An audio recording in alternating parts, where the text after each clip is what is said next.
All righty then. Welcome in to the high noon edition of Pugs Moran Live. We do this every day, Monday through Friday, noon till whenever. We cover the headlines. We cover trending topics. We cover everything that people are talking about today. If somebody's, going to bump into you somewhere and say, hey, did you hear the thing about?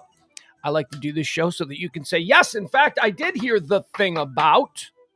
And here's what Pugs thinks. Because really, as James Parker pointed out on the Pillow Talk show a couple of nights ago, we do an awful lot of what they call navel gazing on this show. So it's all the things that I'm interested in. It's all the things that are trending and all the things that I find worthy of talking about freeform for a good 2 hours each and every day, Monday through Friday.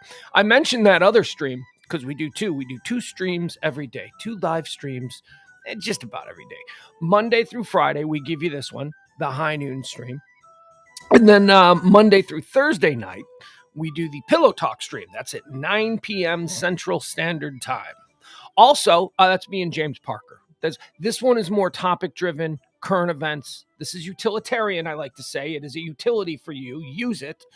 And then the 9 o'clock show is more conversational, a little bit more single subject sometimes. We just get into things and we dig into them and we just talk about stuff, and a little bit sillier, a little bit less formatted as the show is.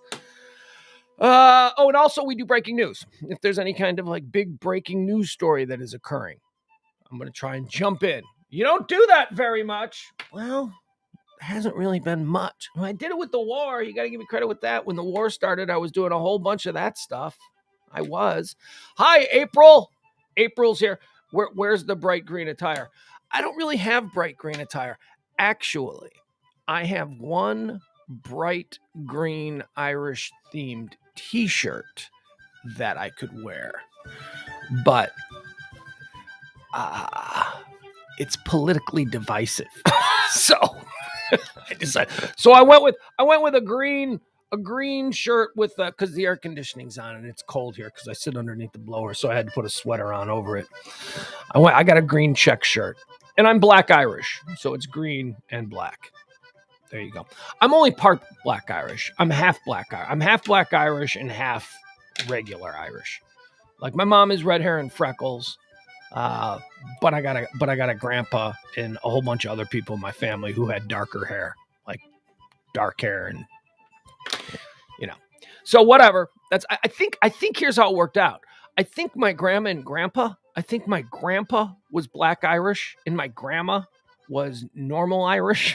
Normal Irish. Well, what I mean is like red hair and freckle Irish, lighter Irish. So there was dark Irish, Black Irish as they're known, and then there was like the more Celtic Irish of the red. So I'm like half and half of both. I'm like got both. However, I had fair skin and reddish hair because my mom did. My mom has red hair. You know, the black. Why do they call them the Black Irish? Because at some point the Spaniards came and just raped everyone. That the Spaniards came to Ireland, and I don't know if it was the Armada. I don't have my history completely checked out on this, but they came to Ireland and they just started raping. And they just started making babies that were half red-haired and half dark-skinned, and that's where you get the term Black Irish. Okay. That's a nice way to start on this St. Patrick's Day. All right, so we do tell you absolutely everything that's happening on this day. It is March the 17th of the year of our Lord, 2022, the 76th day of the year. 289 more days remain until the end of the year. And I won't tell you to get your New Year's Eve plans started because today is St. Patrick's Day.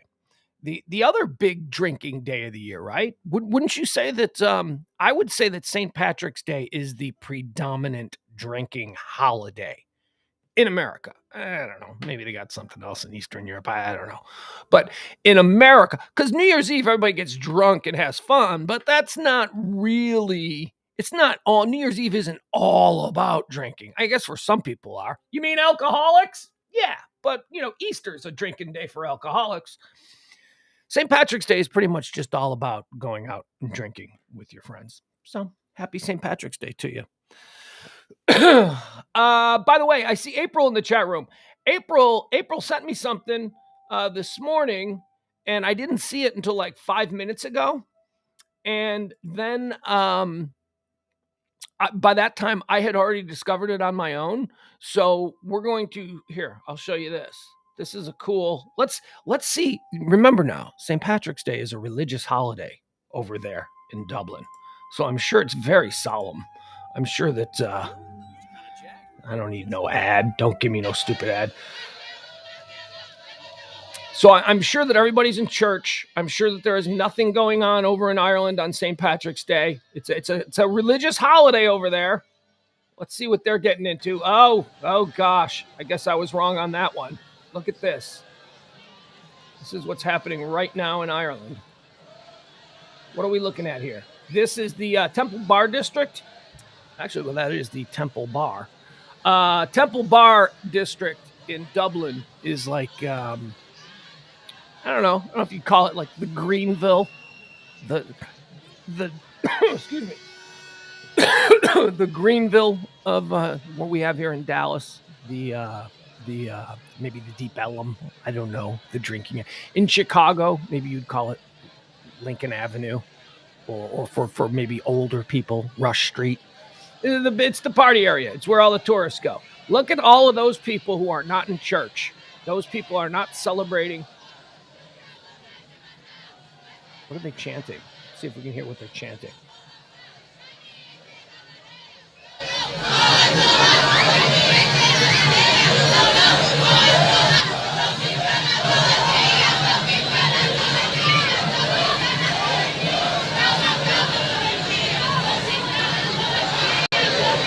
How far down that crowd goes.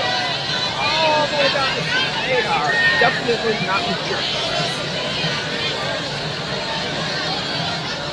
What time is it? I don't know what time it is.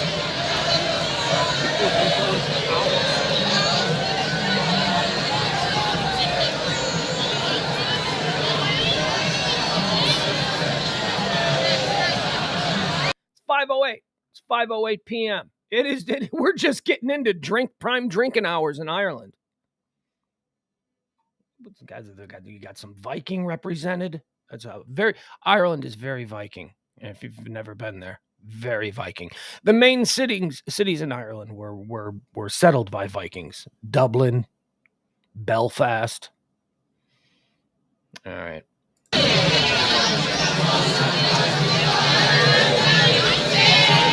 I don't know. Should we keep that up? Should we maybe keep that up on a small? No, I don't want that. I want that.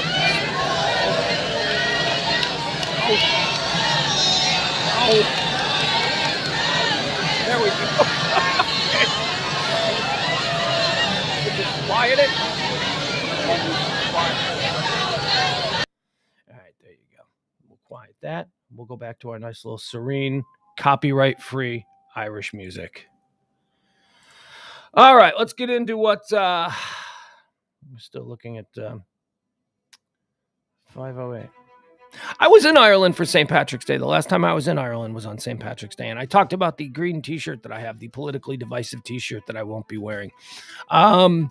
It's not. It's politically. Is it really politically divisive? If you're an idiot, it is. It's if you're somebody who just thinks a green shirt that says the name of a presidential candidate on it, but it was a St. Patrick's Day presidential candidate shirt. It was I don't know. Just think of the recent presidents who have an O that could be Irish in their name. So I'm not wearing that. I'm not wearing that because I don't need that smoke. I don't need it. You people don't need. I don't need to piss anybody off. But it's a very cool St. Patrick's Day / political T-shirt.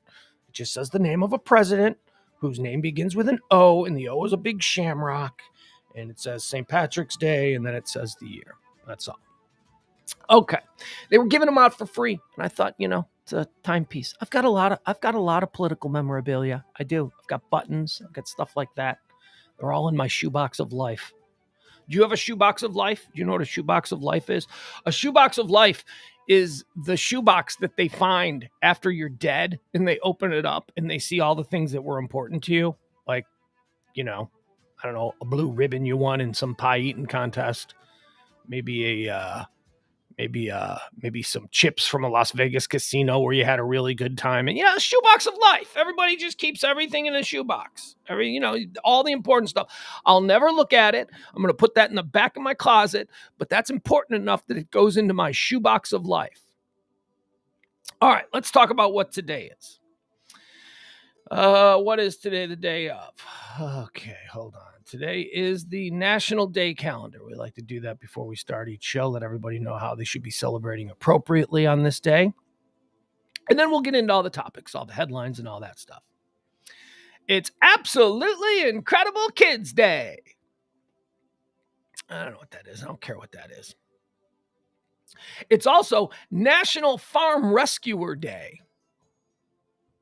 What's that? What's Farm Rescuer Day? What is that? Let's see what that is. National Farm Rescuer Day dedicates the third Thursday of March to those who support farmers in need. Oh, okay. That's very nice. Okay. Support the American farmer. Let's see here. It's also National Corned Beef and Cabbage Day.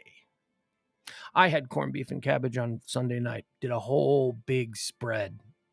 And then my kid only ate the corned beef. That's it. He didn't want no cabbage. He wants none of that. He didn't want any of the... I made these delicious carrots.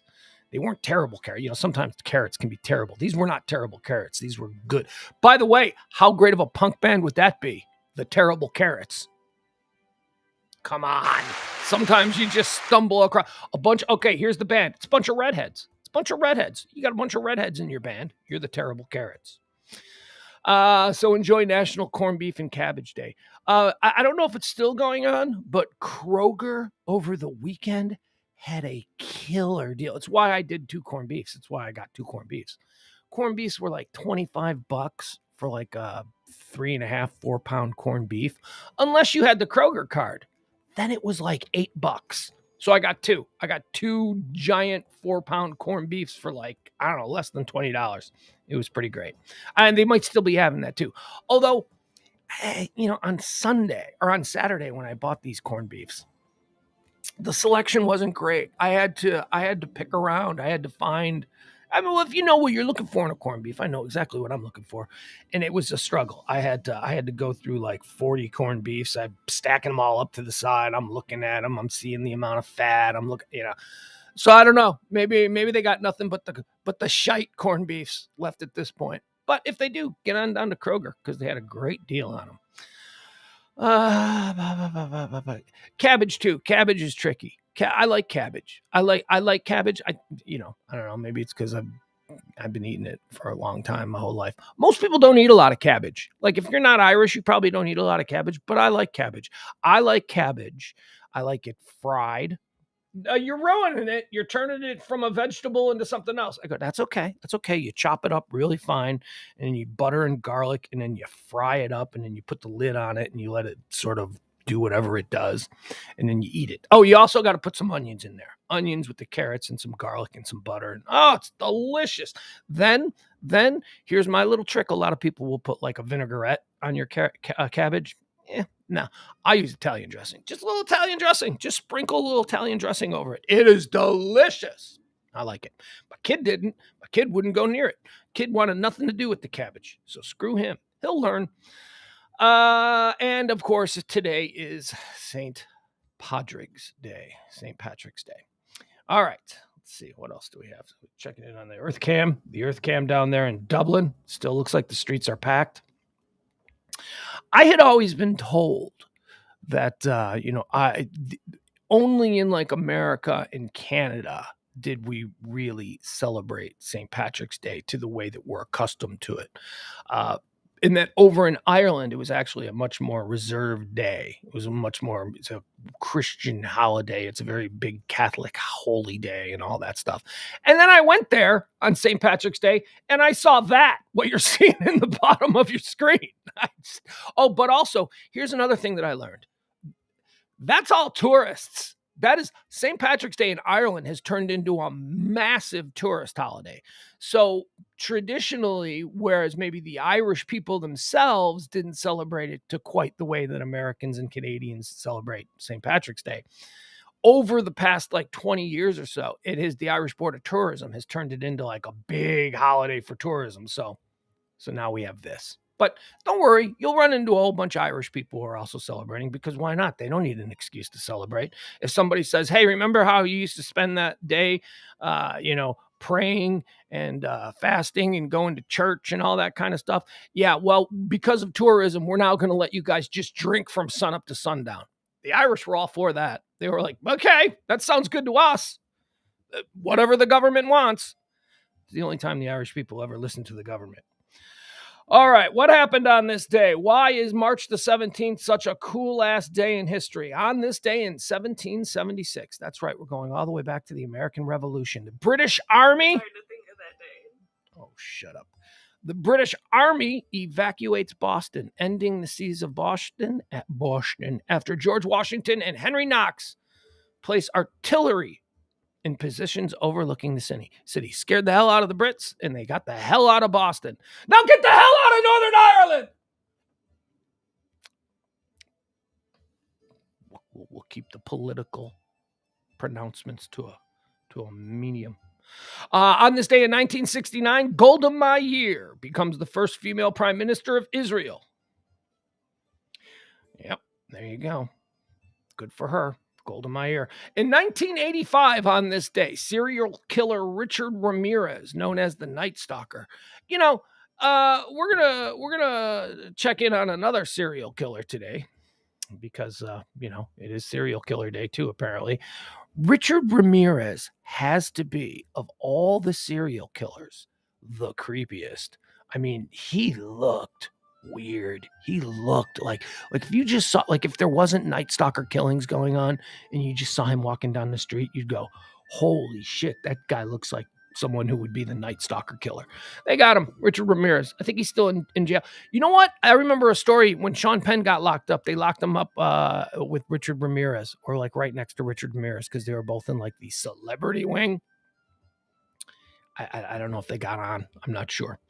But yes, that was on this day in 1985. On this day in 1992, a referendum to end apartheid was passed in South Africa, 68.7% to 31.2%.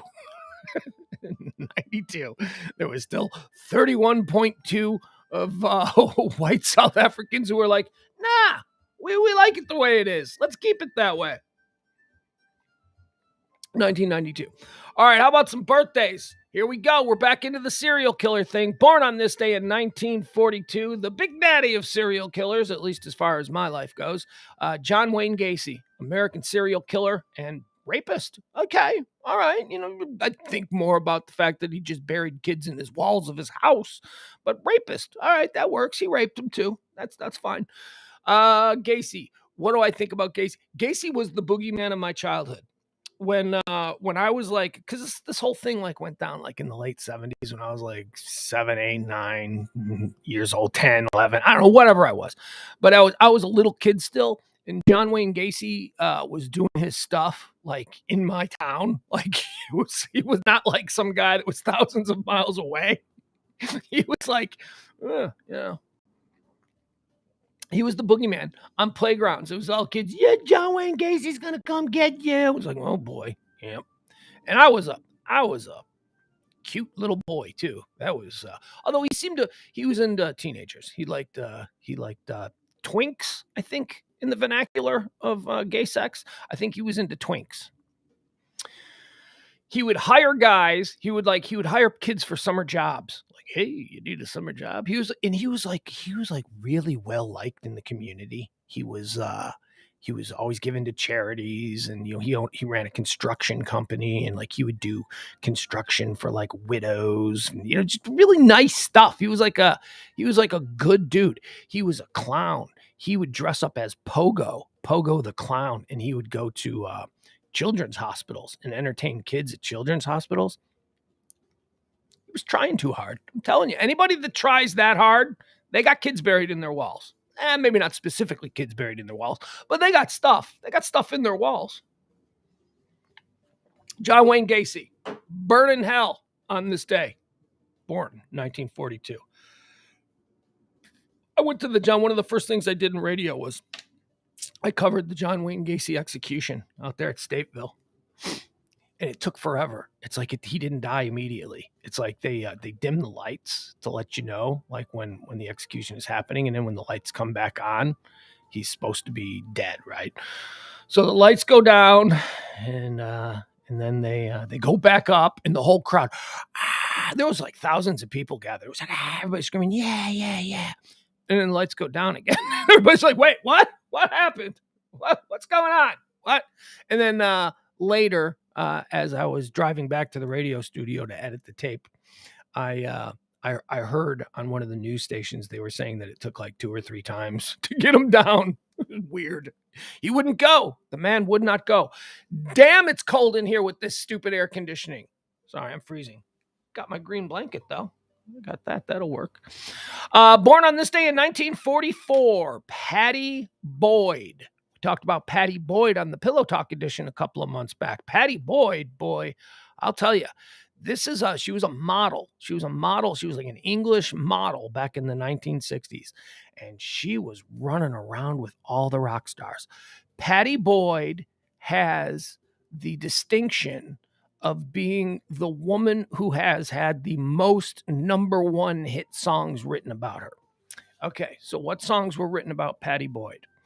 George Harrison wrote something about Patty Boyd. Something in the way she moves, or whatever. That's written about her. Then she was married to George Harrison. And then her and George Harrison got divorced, and she hooked up with George Harrison's best friend. Shady move, but whatever. Eric Clapton. So she gets with Eric Clapton, and Eric Clapton writes Layla. You know the song Layla? Layla, you got me on my knees, Layla. That was written about Patty Boyd Harrison. So now she's got 2 hit songs written about her. One by the Beatles and one by Eric Clapton. Then Eric Clapton writes another song about her. Wonderful Tonight. You look wonderful tonight. Patty Boyd Harrison. She, the muse for 3 hit songs. Something, Layla, and Wonderful Tonight. Celebrating a birthday today. And she still looks good too. When we were talking about her, and we were talking about weird band relationships on the Pillow Talk show. See what I mean? That's the kind of stuff we do on Pillow Talk. We do different deep dive conversations. We were talking about incestuous band relationships. We pulled up some pictures of her. She looks good. She's 44 years old. She's still pretty. She's a pretty lady. I guess when you're beautiful at 20, you stay kind of beautiful regardless of your age. Born on this day in 1944, John Sebastian. John Sebastian, American singer, songwriter, and guitarist. John Sebastian was in a band called The Lovin' Spoonful.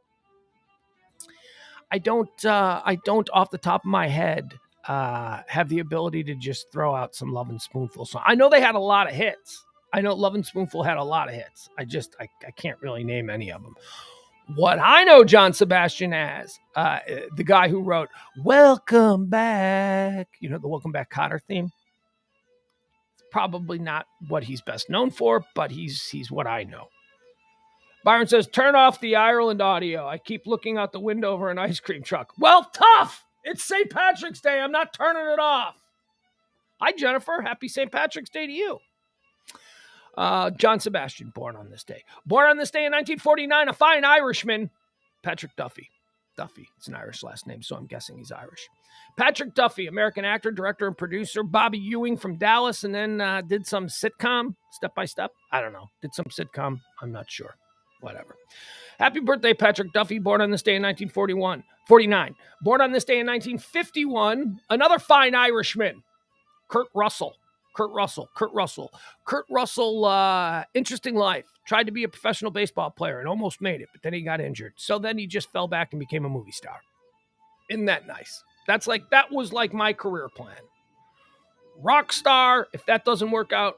Movie star, if that doesn't work out. President of the United States. I've not checked any of those boxes. Kurt Russell did. Kurt Russell basically checked the first 2. Born Goldie Hawn, too. He's still with Goldie Hawn. Kurt Russell and Goldie. How about that? Because you got to figure Kurt Russell had a lot of options. Back when he was like Snake Plissken in the Escape from New York movies, he was hot. People liked him. Yeah, but Goldie Hawn was hot too. So they were just two hot people together. They got a bunch of kids. They got oh, you know what? You know who I always get confused? I always get Kurt Russell and Goldie Hawn confused with Dennis Quaid and Meg Ryan. Because they're both like the same version of each other. Like Dennis Quaid is like the same kind of actor as Kurt Russell. Like if there was a role, you might see Kurt Russell and Dennis Quaid sitting there waiting to audition for the role because they're like the same guy. And then Meg Ryan was just like the new Goldie Hawn. There was Goldie Hawn, and then Goldie Hawn hit like her mid-30s, and they went, we need somebody new, and they went and got Meg Ryan. So I think that's why I confuse them. Dennis Quaid and Meg Ryan, and Kurt Russell and Goldie Hawn. Yeah. Okay. Gary Sinise, born on this day in 1955. Lieutenant Dan. Lieutenant Corporal Dan from the Forrest Gump movie. He didn't really do anything else. He's a great advocate for American military guys. And gals. Yeah. Gals, really? Women, ladies. He's terrific in that. But Gary Sinise, I can't really think if he's done really anything else. I don't know. Lieutenant Dan, that's enough. You're Lieutenant Dan. Born on this day in 1964, one of my favorite people, Rob Lowe. I love Rob Lowe. Rob Lowe, you want to talk about career reclamation.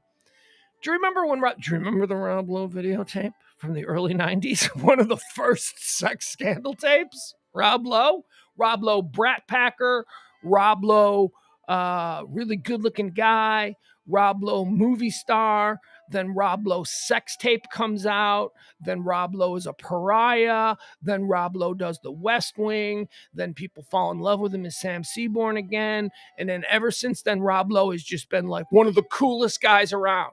Rob Lowe is awesome. Happy birthday, Rob Lowe. You're really cool. You do fun stuff.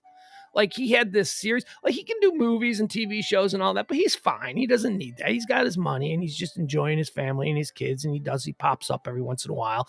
And whenever he pops up, he's always funny. Rob Lowe is so funny. He just seems like a good dude. But he did a show a couple of years ago with him and his two sons, and it was on like Discovery Channel. And you're like, why is Rob Lowe doing a stupid reality show on the Discovery Channel? Because he wanted to do something with his sons. And they did something stupid. And apparently Rob Lowe and his sons are like really into like ghost stories and ghost stuff. So I believe the premise of the Rob Lowe and Sons show was that they just went around to haunted houses, and it was like a reality show. I saw like one episode, and I was like, this is good. It's not great. I'm not going to watch it, but is this good? It's good. Happy birthday, Rob Lowe. Happy birthday, Billy Corgan. That's right, Corgan. American singer, songwriter, guitarist, pianist, producer, leader of the Smashing Pumpkins. Yeah, I've got some Billy Corgan stories. I had a class with Billy Corgan in college before he was Billy Corgan, when he was just Billy, the weird dude with the band that used to stand outside the class. When class would be over, Billy Corgan would jump up and he would run to the exit. He would stand in the doorway of the class. This was a creative writing class. He would stand in the exit, and as everybody walked out, he would hand us flyers for his band. He'd be like, hey man, come see my band. Come see my band. Come see my band. Hustling. He was always hustling. And then 5 years later, he's Billy Corgan of the Smashing Pumpkins. And I was working for a radio station, Loop in Chicago, and I was cutting tape. And I was in an editing bay cutting tape. And this editing bay was right next to the door where all the guests come in. And Billy Corgan was a guest on one of the shows, not our show, but on one of the shows. And so I'm in the editing bay and I hear this banging on the door, and I get up as I want to do. And I open the door, and it's Billy Corgan. And he's like, hey, I'm here for an interview. And I go, yeah, all right, Billy, come on in. Because at that point in Chicago, everybody knew who Billy Corgan was. I'm like, come on in, man. And I was taking him down to the green room, and we're walking, and he goes, hey, man, did we have a class together? I go, yeah, dude. I go, we were in a creative writing class together. And he goes, this is what you're doing now? It's like, yeah. Well, come on. It's not like I'm selling you shoes, dude. I know you're a big rock star and all that stuff, but this is cool. I'm working at like the coolest radio station in town. It's not, he didn't say, I don't know if he meant, I think he was scoreboarding me a little, and that's fine. He's a rock star. He was the lead singer of the Smashing Pumpkins, who at that point was like the biggest band in Chicago history. So this is what you're doing now? Yeah, Billy, this is what I'm doing now. Stupid. He was wearing. First of all, he's really tall. He's really tall and thin, or at least he was back then. I don't know what he's like now, but he was wearing like elevator boots too. So he was like 7 feet tall. He's just walking in these clunky, big black boots. So this is what you're doing now? Yes, William. Do you have a flyer you want to hand me to go see your stupid band at some stupid club that nobody's ever heard of? Happy birthday, Billy Corgan. Born on this day in 1967. Born on this day in 1975, Natalie Z. Well, why are you mentioning Natalie Z? Nobody knows who Natalie Z is. Well, first of all, it's Z-E-A. I think it might be pronounced Zia. I don't know, but she's always referred to as Natalie Z. Because I love Natalie Z. I love her. I love her. She was like one of my favorite actresses that nobody knows. She is incredible. She was in Justified. I don't know if you ever saw Justified. She played Raylan's ex-wife, the court reporter. First of all, she's beautiful. And Justified didn't really give her a whole lot to do. But then she did a series on FX called The Detour. The Detour is a little-known comedy series that was created by Samantha Bee and Jason Jones. Jason Jones and Samantha Bee are married. And it's basically like the Vacation movie. It's the entire series is about a family on the run. They're in their car and they're on the run because of some stuff that they did. Natalie Z plays the mom in The Detour. And oh my God, is she funny? She is so funny. I remember watching, and my son and I, we just finished the entire series run of The Detour last summer. We like to watch it.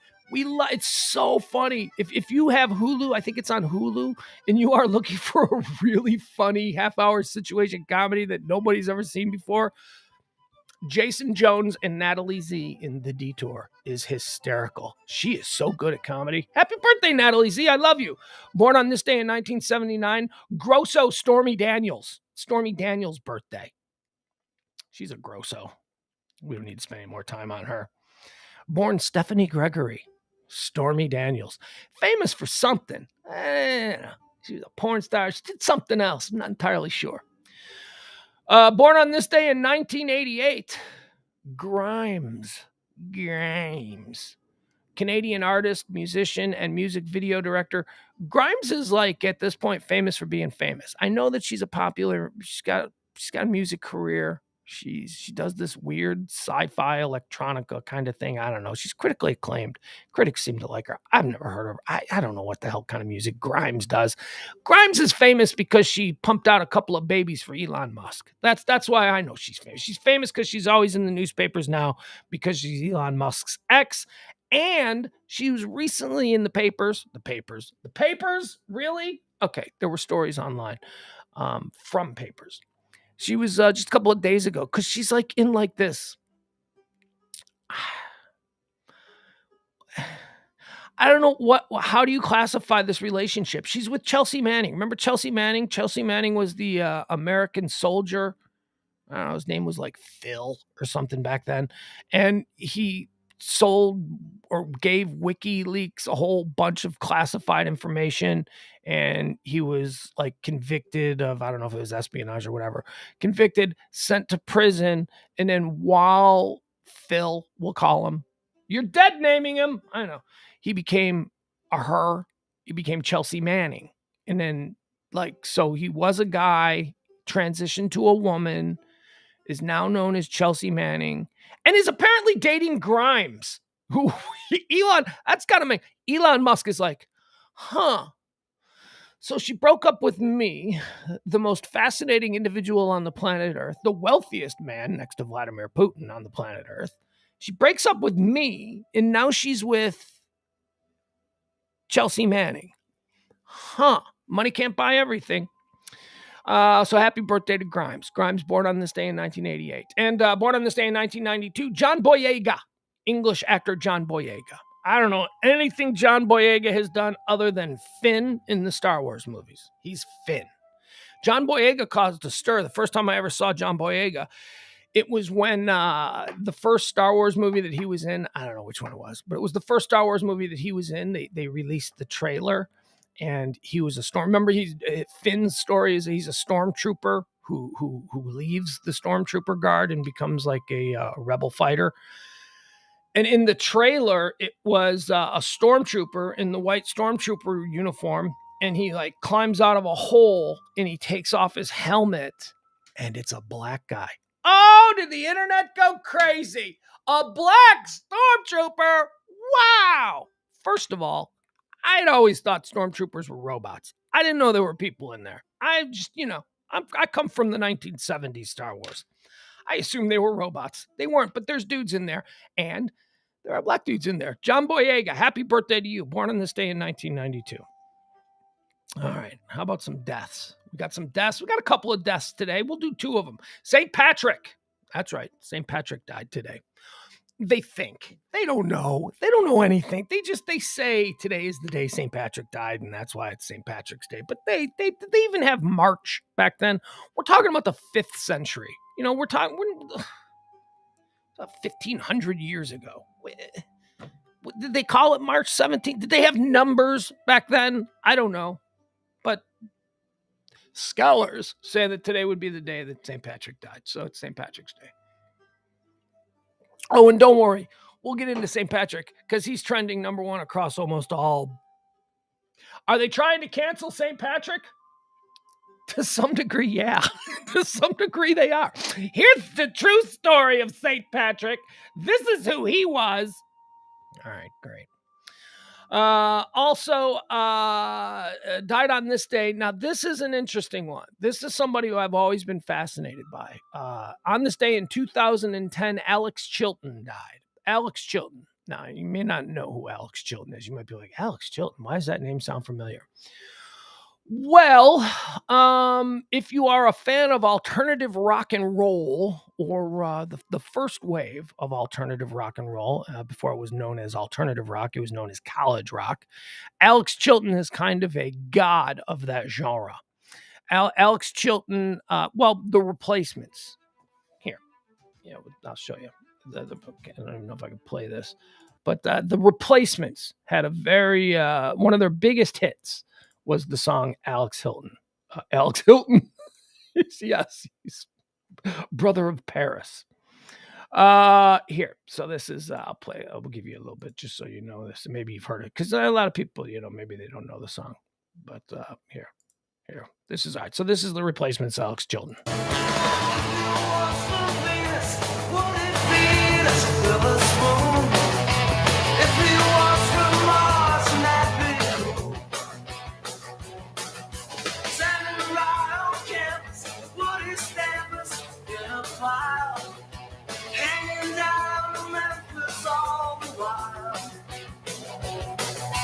Children by the millions, people Alex Chilton, when he comes around, I'm in love. What's that song? Yeah, I'm in love with that song. All right, there you go. That's probably how most people have heard the name Alex Chilton from the Replacement song. That is a quintessential. If you are Gen X, that is a quintessential Gen X song. It's written about the time Paul Westerberg of the Replacements met his idol Alex Chilton and said something really stupid. So you can go back, you can find the lyrics, and you can read it, and you'll understand. Anyway, why is Alex Chilton so interesting? Because, man, this is one of those deals. He died today in 2010, 59 years old, dropped dead of a heart attack in his hotel room in New Orleans. Alex Chilton was like a 15-year-old rock star playing in a band with a bunch of men. He was in the band The Box Tops. He, right out of the gate, like instantly, he had big hit records with the Box Tops on the radio. Most notably, The Letter. Give me a ticket for an aeroplane. Ain't got time to take a fast train. Lonely days are gone. I'm a coming home. My baby, she sent me a letter. A big hit, big number one hit across, Billboard charts all around the world. The Letter was a huge hit for like 16 17, he was 15 when he started. 16, 17-year-old Alex Chilton becomes a big star. The Box Tops are a big band, and then he leaves. He leaves the Box Tops, and he forms another band. And it was almost like a Memphis supergroup that he formed called Big Star. And the whole music world was like, oh boy, we're all excited about Big Star. This is like in the 1970s. And just Big Star put out a bunch of albums, and, Rolling Stone's list of the greatest rock albums of all time has like every Big Star album on it. The critics all loved Big Star. Nobody paid any attention to Big Star. And Big Star is considered to be ground zero for what we now consider alternative rock. Big Star influenced everybody from REM to the Pixies to the Replacements, who we just heard. All of those bands just absolutely worshipped Alex Chilton and what he did. And he never made it. He was broke his whole life. He wasn't a troublemaker or anything. He was just an artist whose music was adored by critics and nobody else liked it. And he was broke and he was sad. And then like in the 80s, the Replacements sort of rediscovered him, and then he became this big thing. And it was just around the time he was enjoying a bit of a rebirth. And then he started to get sick. And then he dropped dead of a heart. He was being venerated at South by Southwest in 2010. All of these massive rock stars had showed up to South by Southwest back in 2010 to do this Alex Chilton thing where they were going to, basically get on stage and play all of his music and just honor him. And he was on his way. He was in New Orleans and he was on his way to the South by Southwest Festival when he dropped dead of a heart attack. The guy didn't even get his moment. So on this day when you're drinking and you're having some good times, keep a good thought for Alex Chilton, a guy who just got completely screwed and who was considered an absolute legend. Died on this day, Alex Chilton. All right. Let's see. What else? By the way, there is a Big Star documentary. There is a documentary that is available. God, I saw it years ago. I wonder if it's available anywhere. Hold on. I'll tell you what it is.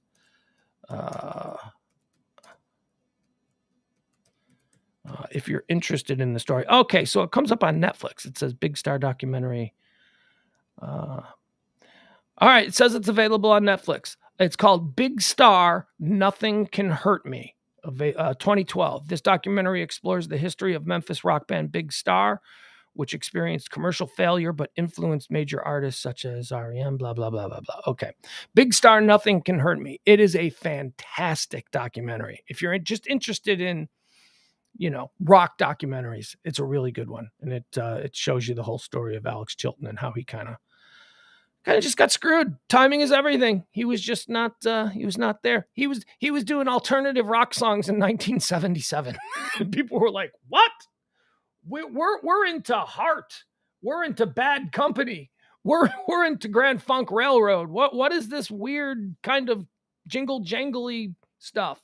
Well, all right. Trending today. Let's get through all the things that are trending. St. Patrick is trending today. St. Patrick. Who was he? People don't know who St. Patrick was. People think the legend that we tell our kids is that St. Patrick was the patron saint of Ireland, and he's famous because he let all the snakes out of Ireland. Well, that's not true. He wasn't even from Ireland. He's not even an Irish guy. St. Patrick is probably, they think, from Wales, although they also put him all over the United Kingdom.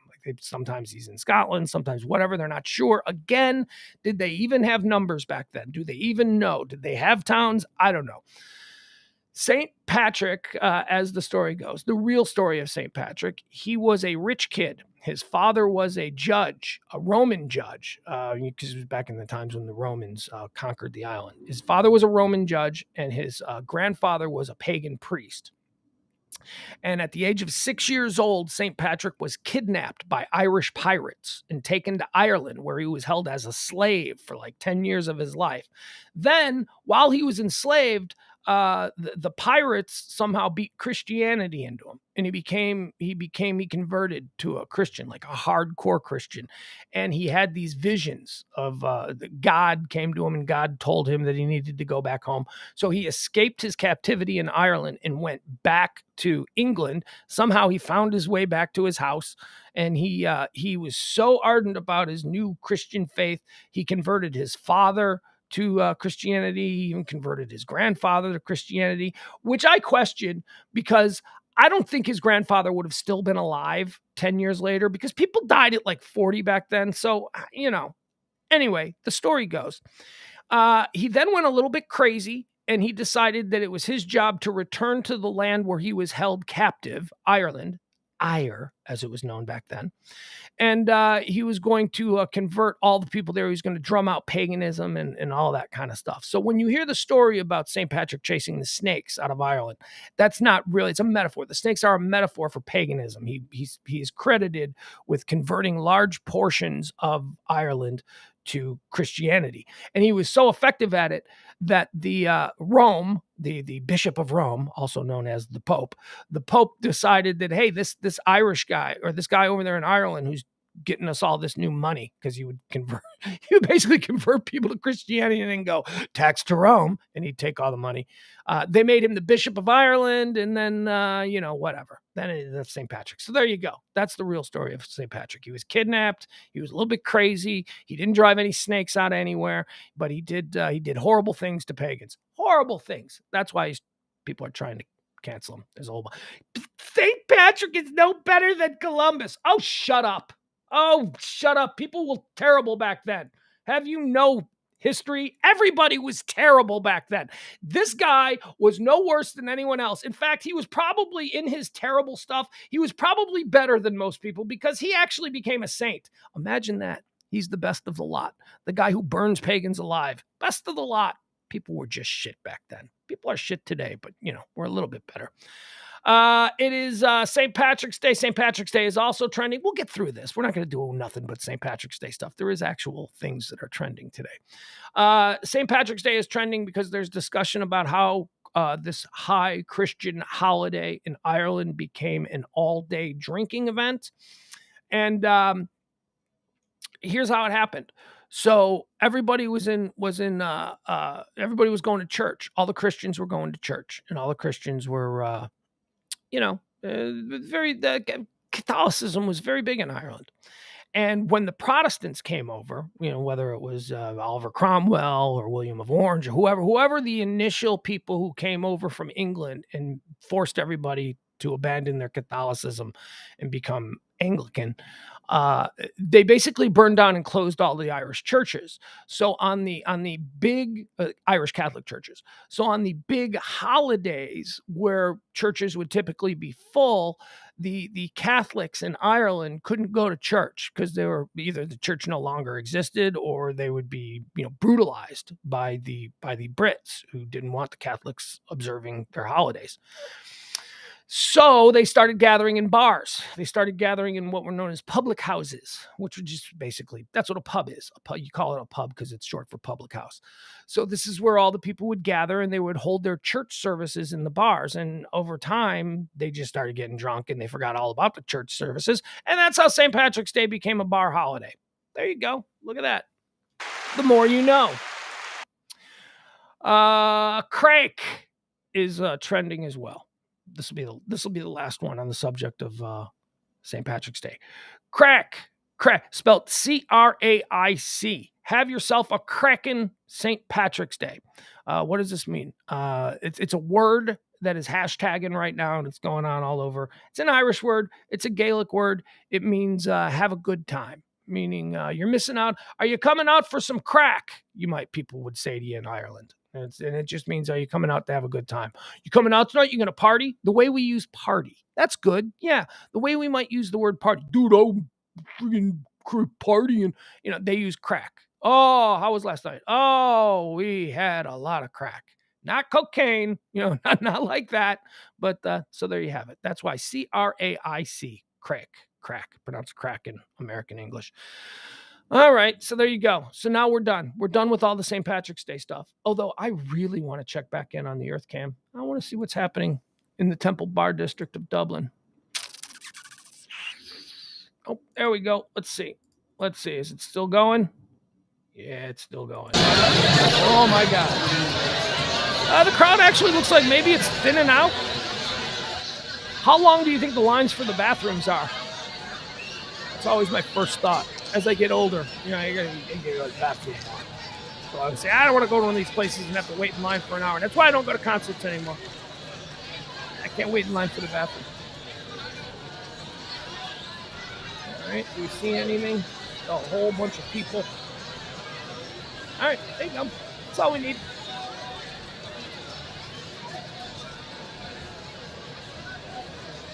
All right, very good. Stop sharing that. And now let's get into the real news of the day. A couple of days ago, we talked about the multiple serial murderer, shooter things that were happening in and around New York City and Washington, D.C. We focused on the Washington, D.C. homeless shooter who they were looking for. A guy was shooting homeless people as they slept in Washington, D.C., and then moving on to New York and doing the same thing over there. They caught him. That didn't take long. They got this guy right away. Let's see. Here's law enforcement identified a suspect accused of gunning down 5 homeless men in Washington, D.C. and New York City over the past 2 weeks, killing 2. They did this after a tipster called police with the suspect's phone number and Instagram handle. If you're going to be an effective killer, you're probably not going to want to be on social media. I'm just saying. After which cops reviewed cell phone location data to place him at the scene of additional shootings. This according to a probable cause affidavit filed Tuesday in D.C. Superior Court. Gerald Brevard III, 30 years old, was arrested Tuesday by police in D.C., where 3 of the 5 attacks took place. Brevard, whose father told the Times that his son had been, quote, dealing with mental illness for the longest time. Yeah. He's charged with first-degree murder, assault with intent to kill, and assault with a dangerous weapon. Brevard's arrest capped an intense multi-state manhunt with a $70,000 reward for his capture. Cops believe Brevard was also behind 2 shootings of homeless men in New York City last weekend, in which one person died. They have not yet charged him with those crimes. Brevard was unarmed when he was arrested, and investigators have not recovered a weapon. However, ballistics evidence has linked the D.C. and New York shootings. We believe that it's random, D.C. Police Chief Robert J. Conti said at a news conference on Tuesday. I don't know that he knew these guys. The first attack occurred around 4:30 a.m. on March 3rd. All right, so we don't need to go through the details, the dirty details, but they got him. There you go. So that's why homeless shooter is trending. They got him. Jussie Smollett is also trending today. We broke this last night. Jussie Smollett walked out of jail. He walked out of jail. Jussie's free. Free Jussie. Jussie is out of jail. He had spent 6 whole days of the 150 days that he was sentenced to the Cook County Correctional Facility there in Chicago, 26th in California for those of us who are from the area. He spent the first 5 in a psychiatric ward chained to a bed because, remember, after he was convicted, he said, I am not suicidal. Well, that's a very easy way to get people to think you are suicidal. If you have to stand up and act like a crazy person and start yelling, I am not suicidal, people are going to go, hey, maybe he is suicidal. I mean, he said he didn't do it, and we all know that he did it, so he lies. So maybe he's lying about, I am not suicidal. This is 150 days he was sentenced, and he walked out after 6. Spent 5 in psychiatric wing of the prison. Jail. It's not a prison. It's a jail. He spent 5 days in the psychiatric wing, and then he spent 1 in regular Gen Pop. Not even 1, like 12 hours, and then he was freed last night around 7:30 Central Standard Time.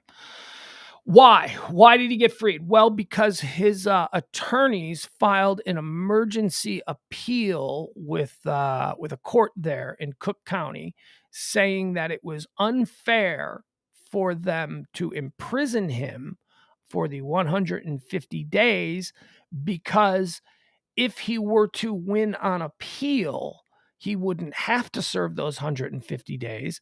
And because of the slow-moving process of the American judicial system, he would not get his appeal till 150 days had elapsed. So essentially, he would have had to have been in jail for his entire time before he gets to appeal whether or not he should go to jail. And the judges went, yeah, okay, that's kind of true. Although he was convicted. Then, so what? Okay, so maybe.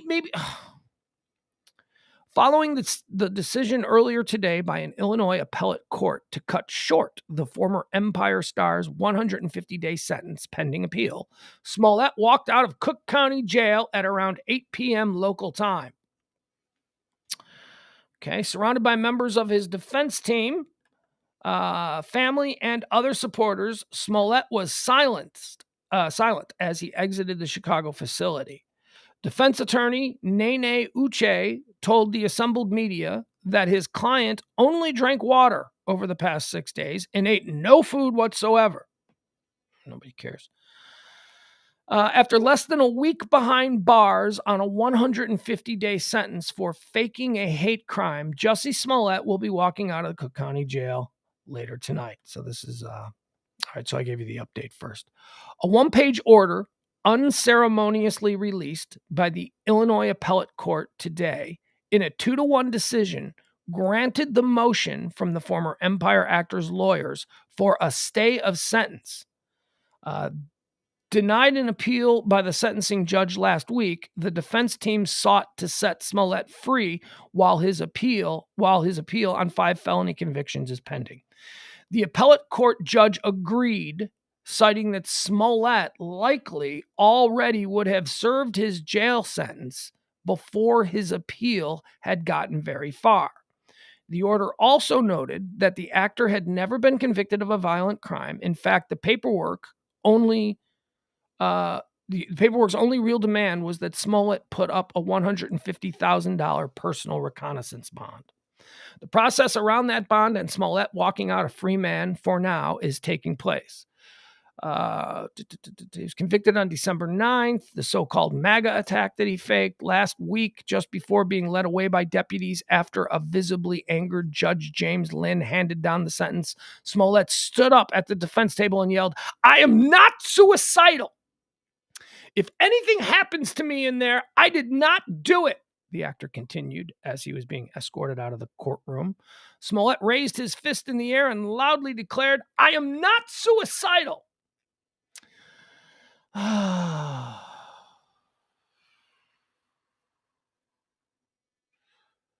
Unsurprisingly, Special Prosecutor Daniel Webb unsuccessfully opposed the move to free Smollett.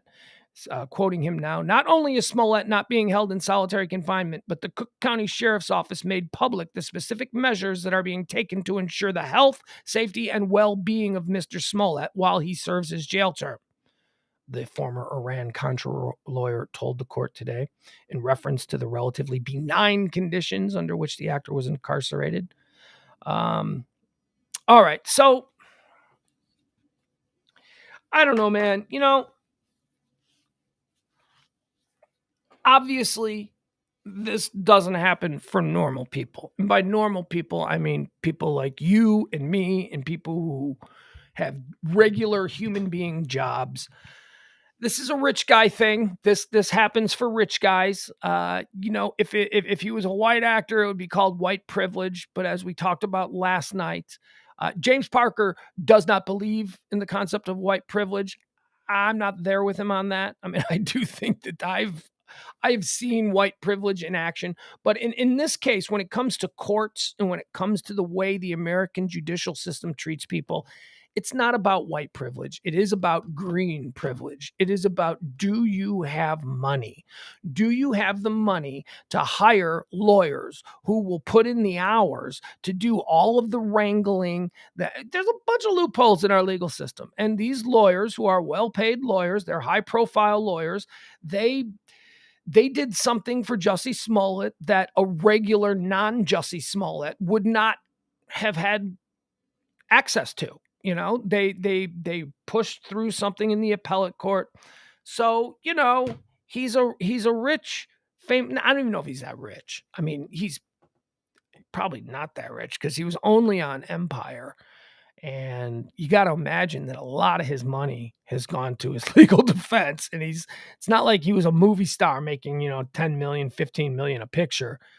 I mean, he was a millionaire. He had millions of dollars. Actor. He was family's got some money there. I mean, his sister, Journey Smollett, is a hot young actress. Although I hope her career isn't affected by this because she's wonderful. She's great. I like her and everything. And she was not around the trial. Journey Smollett was like, no. Yeah, I'm going to keep a low profile on this one because I would like my career to continue because it's going pretty well right now.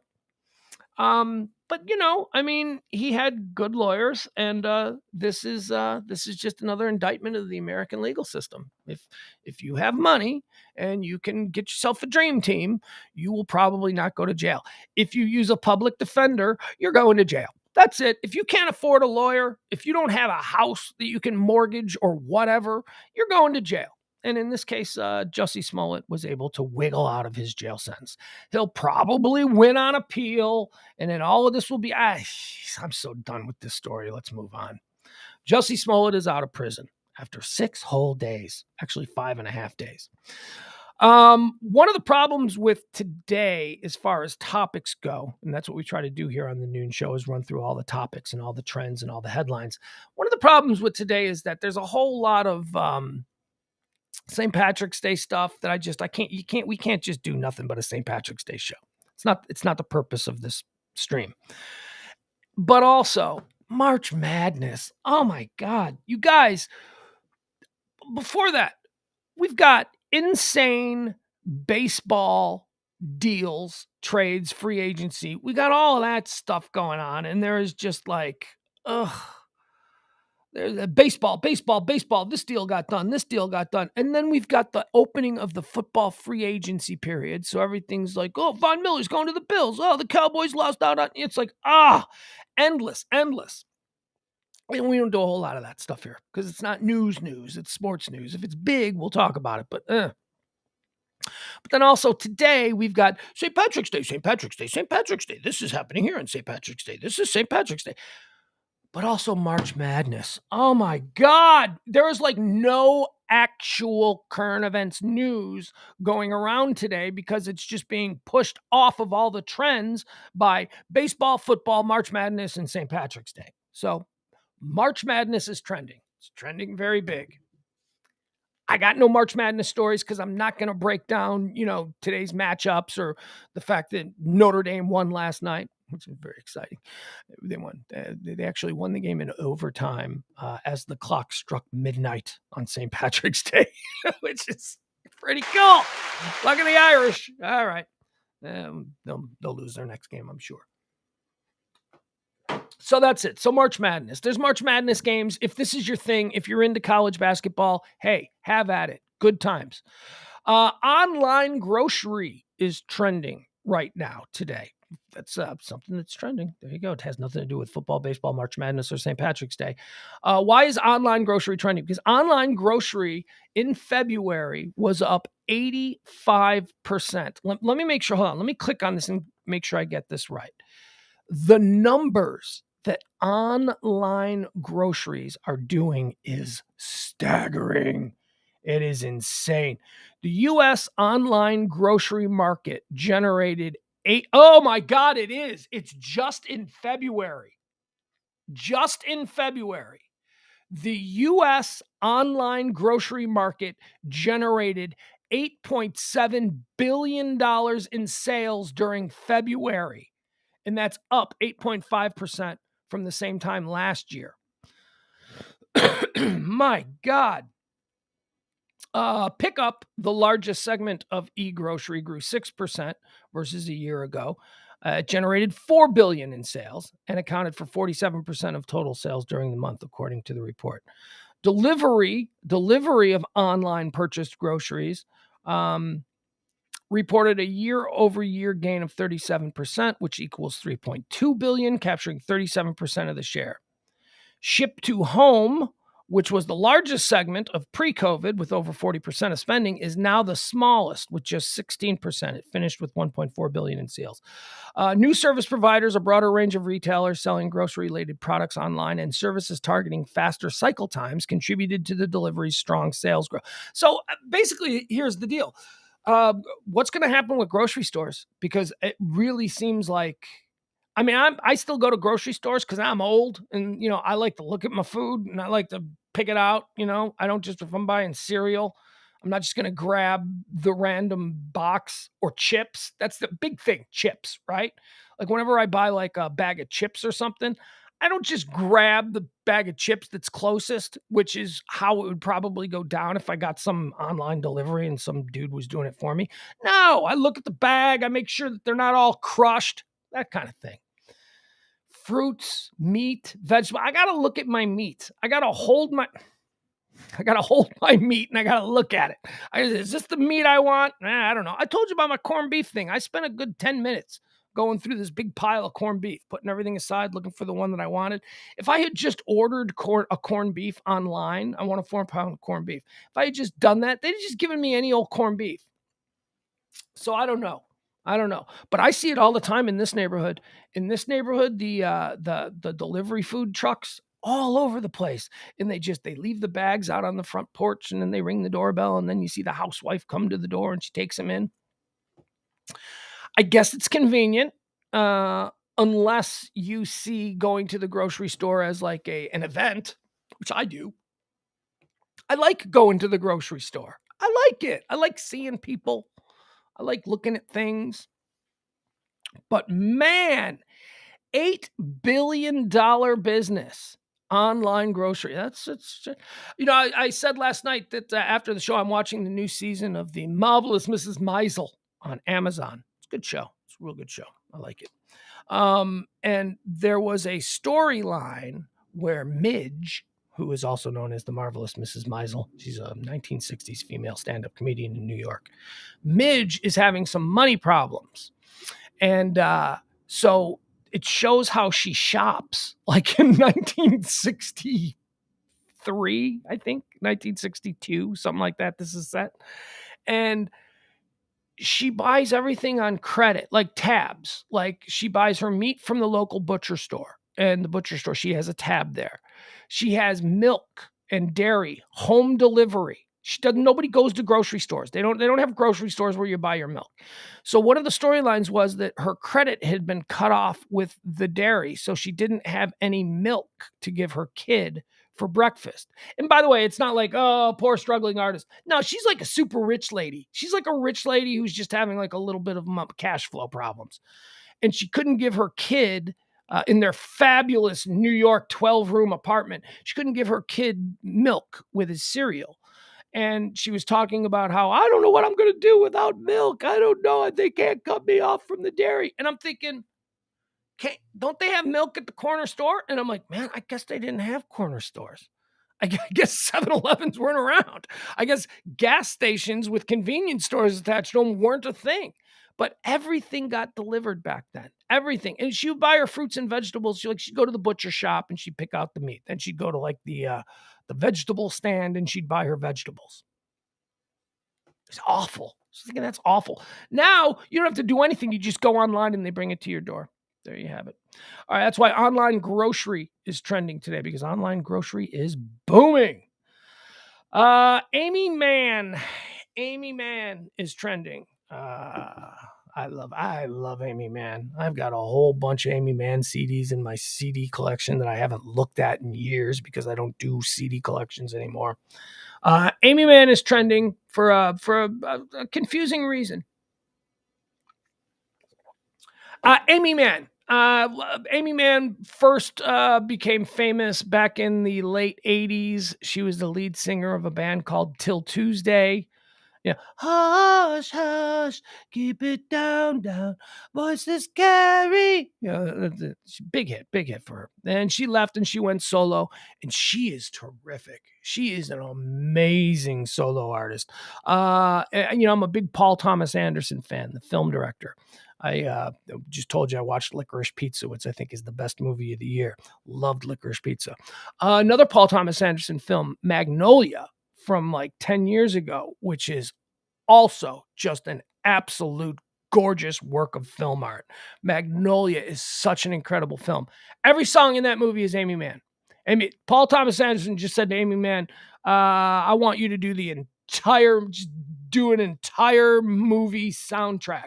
So every song is her. And that That is one of my favorite film soundtracks of all time. The Amy Mann Magnolia soundtrack is just terrific. So Amy Mann is trending today. Why is she trending? She's trending alongside Steely Dan because of some bullshit that apparently went down. Amy Mann says Steely Dan dropped her from the tour. Donald Fagen is now apologizing. Amy Mann was set to open for Steely Dan, which, by the way, that sounds like a really cool show. It sounds like a really chill, relaxed, awesome show. That's a good date show. You bring a date to Amy Mann and Steely Dan. Oh my God. So here's the story. Amy Mann was set to open for Steely Dan during a run of tour dates this summer, but it appears that's no longer the case. In the below post on Instagram, Amy revealed that she recently found out that she's no longer set to perform with the band. Here's what she posted. I was supposed to open for Steely Dan this summer. I just found out that they took me off the bill.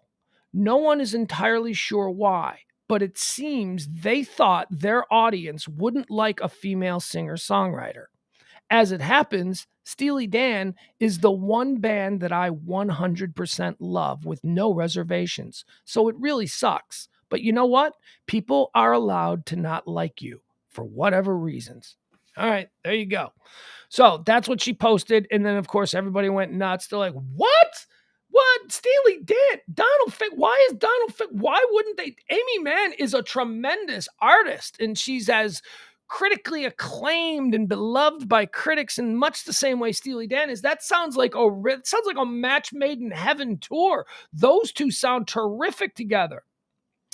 In a statement shared with Pitchfork, Steely Dan's Donald Fagen is now responding. This is new. This is new from the moment from when this was originally trending. Donald Fagen says, "Well, first of all, the idea that I would make any decisions based on gender of a performer is ridiculous. That's something that would never even occur to me. There was a communication problem on our end. I was misinformed as to how firm the commitment was to any particular opening act. And although I have the greatest respect for Amy as a writer and performer, I thought it might not be the best matchup in terms of musical style. But I can't pass the buck. I'll take blame for the screw up. I apologize for any distress that this has caused Amy and her fans."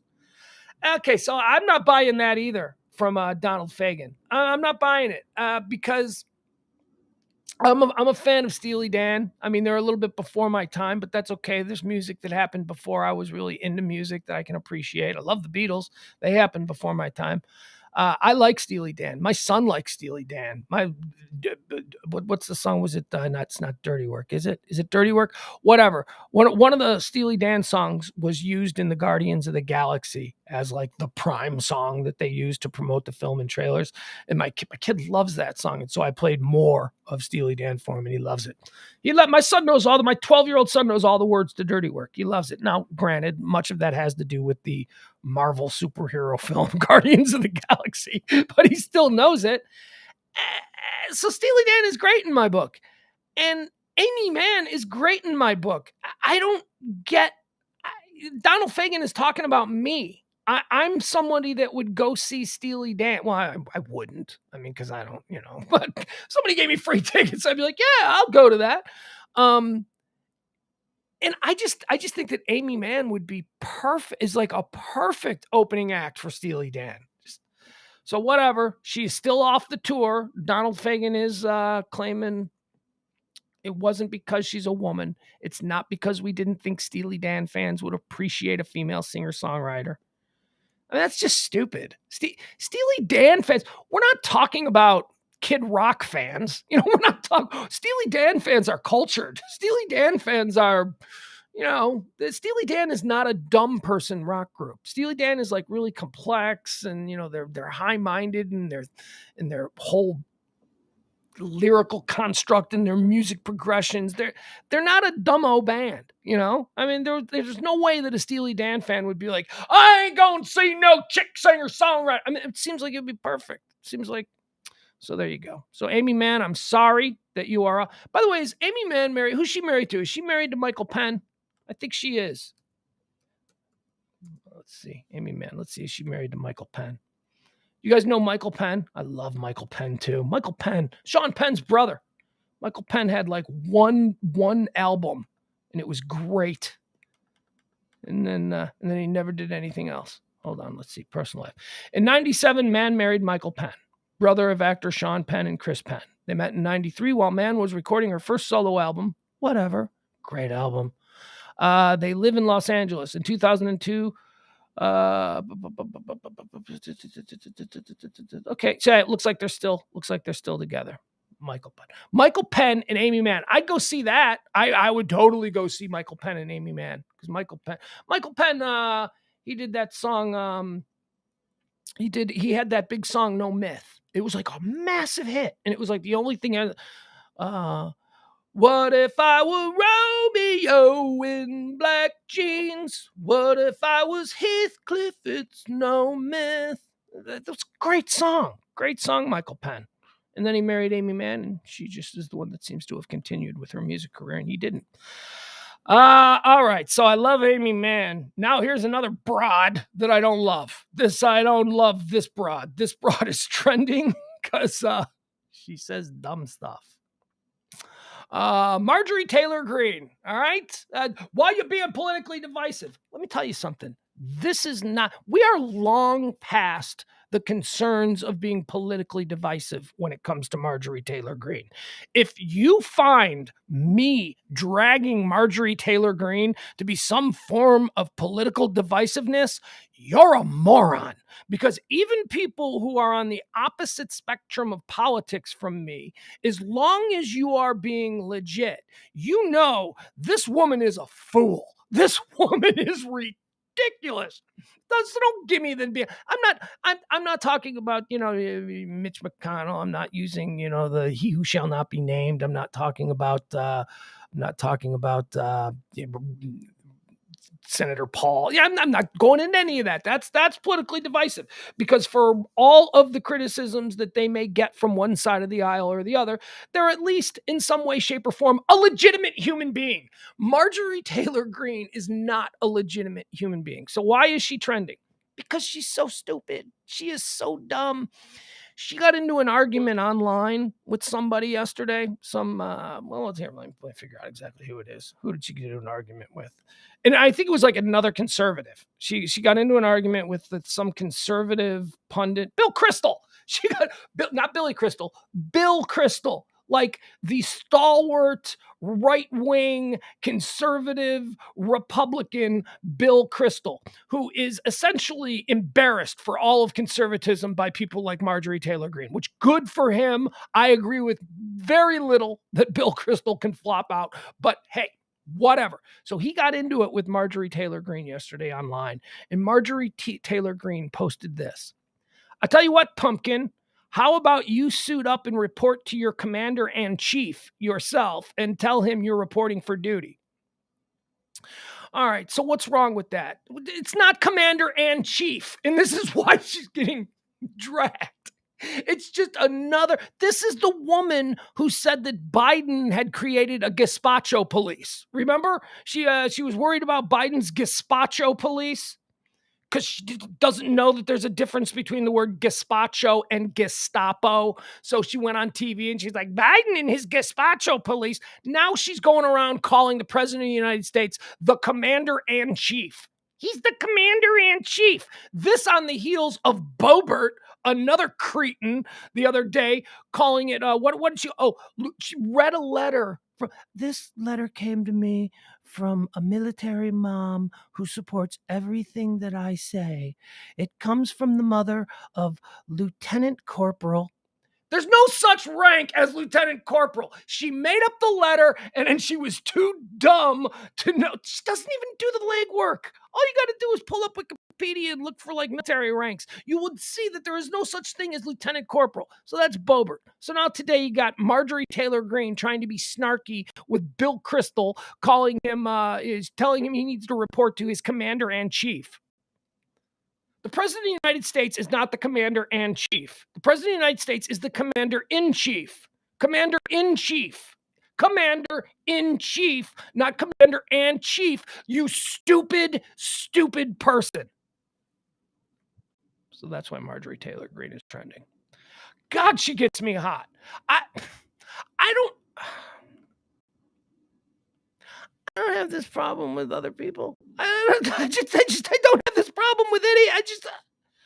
So stupid for people to think, yeah, I'm going to give her my vote because she seems like she's fully capable of representing the complex issues that face this country. Her and her gazpacho police. Good Lord. All right, that's why MTG is. I know, and also Herschel Walker and his. But if we came from apes, then how come we're still monkeys? Think about that. Oh, shut up! You're so stupid. When did ignorance become acceptable within the public forum? That is what is happening.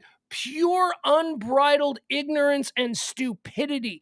People saying really dumb things that average people go, wait, you're wrong there, Mr. Who's running to rule over me. Mr. You're wrong about that.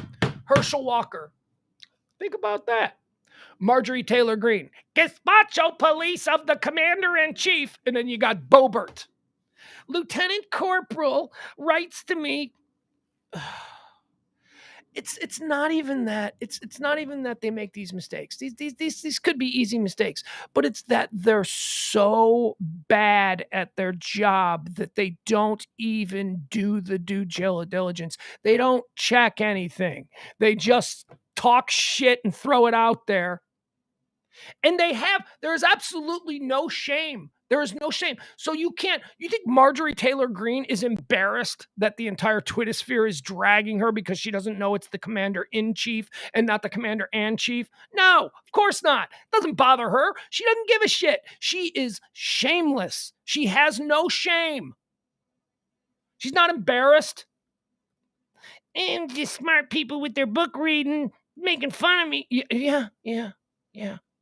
MGM is trending alongside Bezos. Why? Because Jeff Bezos, one of the world's richest men, Amazon, the dude behind Amazon, he's got money. He's got money falling out of his butt. He's sending Pete Davidson to space next week. It's just rich guy stuff. He's buying MGM. That's right. MGM, Metro Goldwyn Mayer. Although I don't think that's what it's called anymore. That's what it was originally. That's what the MGM stood for. I think now the MGM doesn't stand for anything. It's just a branding. Let's see here. James Bond and Rocky franchises move a step closer to Jeff Bezos as the European Union greenlights the $8.45 billion MGM deal. Now, why is he doing this? Bezos is doing this because of Amazon Prime. He's getting tired of Amazon Prime getting their ass handed to him by the likes of Netflix and now HBO Max and Hulu and all these other streaming services. They're outperforming Amazon Prime. In fact, most people only have Amazon Prime for the free delivery. That's it. People buy the Amazon Prime because they do a lot of shopping on Amazon and they get the free delivery if they have the Prime membership. Most people don't even look at the video section of Amazon Prime. I do because, I'm like top 10% in the world at watching TV. So I watch a lot of shows on Amazon Prime. But I do know that I'm in a minority because I always mention Amazon Prime shows to people and they're like, "What? What's that?" I'm like, "Yeah, never mind." Amazon Prime sucks though. Their layout absolutely sucks. Now, why can't they just copy Netflix or HBO Max? Netflix and HBO Max, their layouts, their homepages are awesome. It's everything you need. Not Amazon Prime, though. Amazon Prime Video, you go to Prime Video, and half the shit they're showing you isn't included in your Prime membership. Half the shit they show, hey, you might like this. And then you click on it. I'm like, I might like this. Let me check this out for $6.99.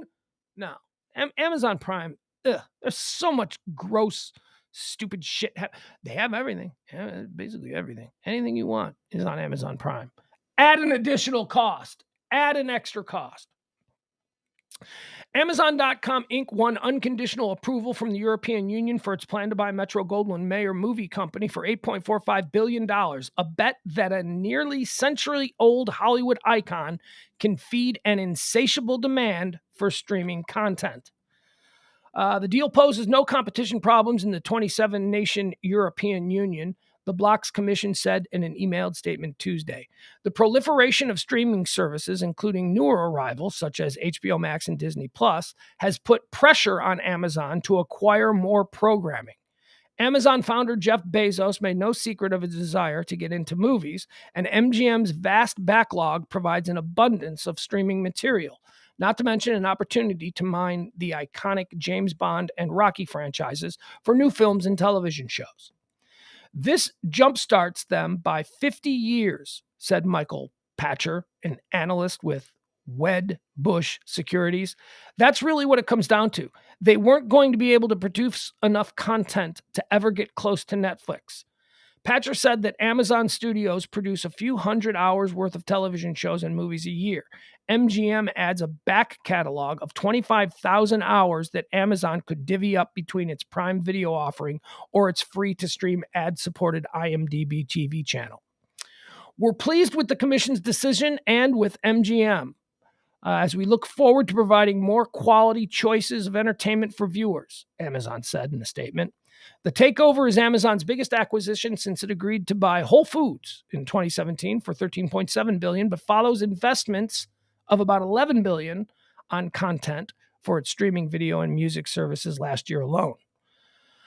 Mike Hopkins, Senior Vice President of Prime Video and Amazon Studios, in a statement pointed to MGM's deep catalog as justification for the high purchase price. MGM has been seen as a takeover target for years, but was never able to close a sale before. The company made a fresh push last year when it tapped advisors to seek offers. Previously, Amazon has acquired smaller startups it perceived as a threat. Footwear seller Zappos, say, or Diapers.com parent Quiddisi.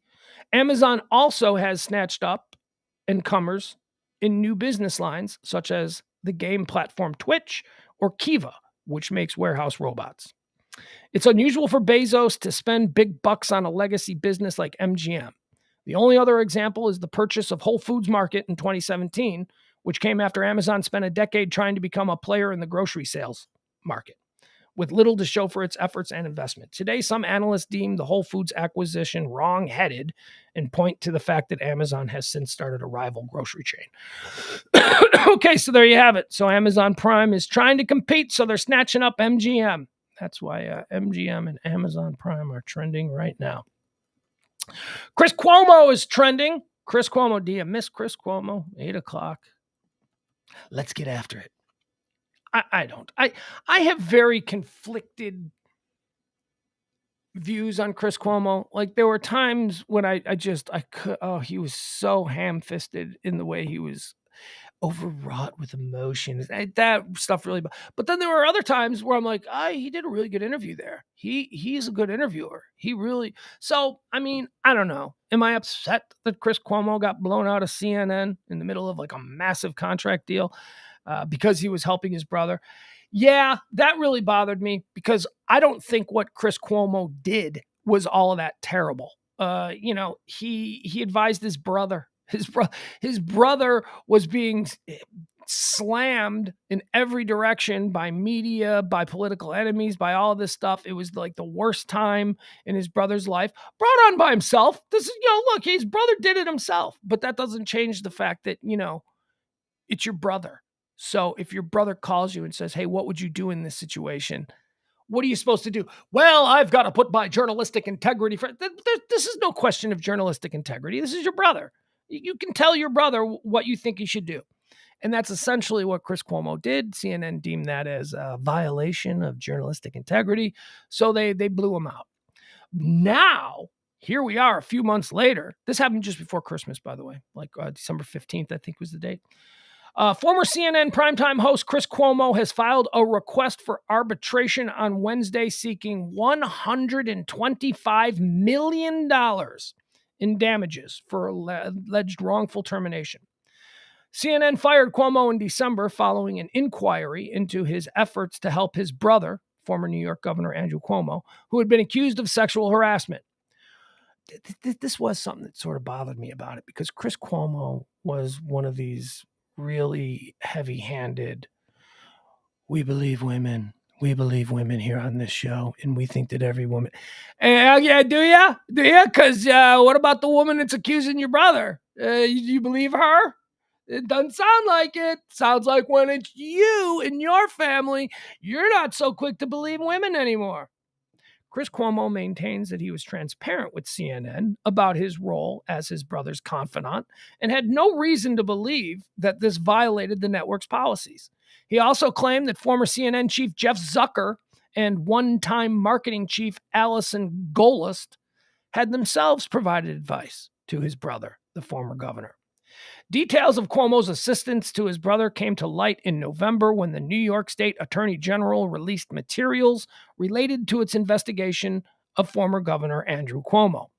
The following alleges the law firm CNN hired to investigate Cuomo, in advising his brother, and a subsequent allegation of sexual misconduct that surfaced in a January or December 1st letter, failed to give him an opportunity to explain what happened or address the allegations from the woman in the report, which he claims are false. Chris Cuomo's lawyers also argue that CNN was willing to bend its rules when it would benefit the network, citing the early days of the pandemic in early 2020, when the network lifted its ban on Chris Cuomo interviewing his governor brother to exploit the Cuomo family relationship for its own purposes. Yeah, you remember that? I remember that. Like every night for like 20 minutes, it was the governor of New York on Cuomo primetime with his brother, and they were joking, and it was very brotherly, and it was interesting. It was great TV. It really was. It was fun to watch. CNN had no problem with that. They were, oh boy, when everybody was talking about that and that show's ratings were going up, they had no issue with that. As CNN has admitted, network standards were changed in a calculated decision to boost ratings, says Brian Friedman, one of Cuomo's attorneys, in a statement. When those practices were called into question, Chris was made the scapegoat. Representatives of CNN's parent company, AT&T Warner Media, declined to comment. All right, so there you go. Chris Cuomo wants $125 million to go away, says he's unemployable. He's not unemployable. He's Chris Cuomo. He can get a job. He just needs to sit out for a little bit. The Cleveland Browns are trending. I know I said I wasn't going to do a whole lot of football, but this is interesting because Jeff Glenn says HBO Max layout is god awful. It was good when it was HBO. Netflix, Showtime, and Hulu are good. Nah, you're wrong, Jeff. I think HBO Max is actually the best layout. But okay, that's fine. We don't have to agree on everything there, Jeff.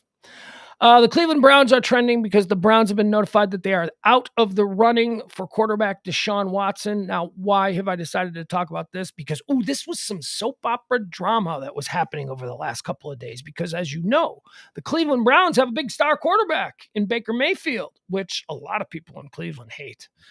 They do not like Baker Mayfield, and the jury is still out on whether or not Baker Mayfield is a great quarterback.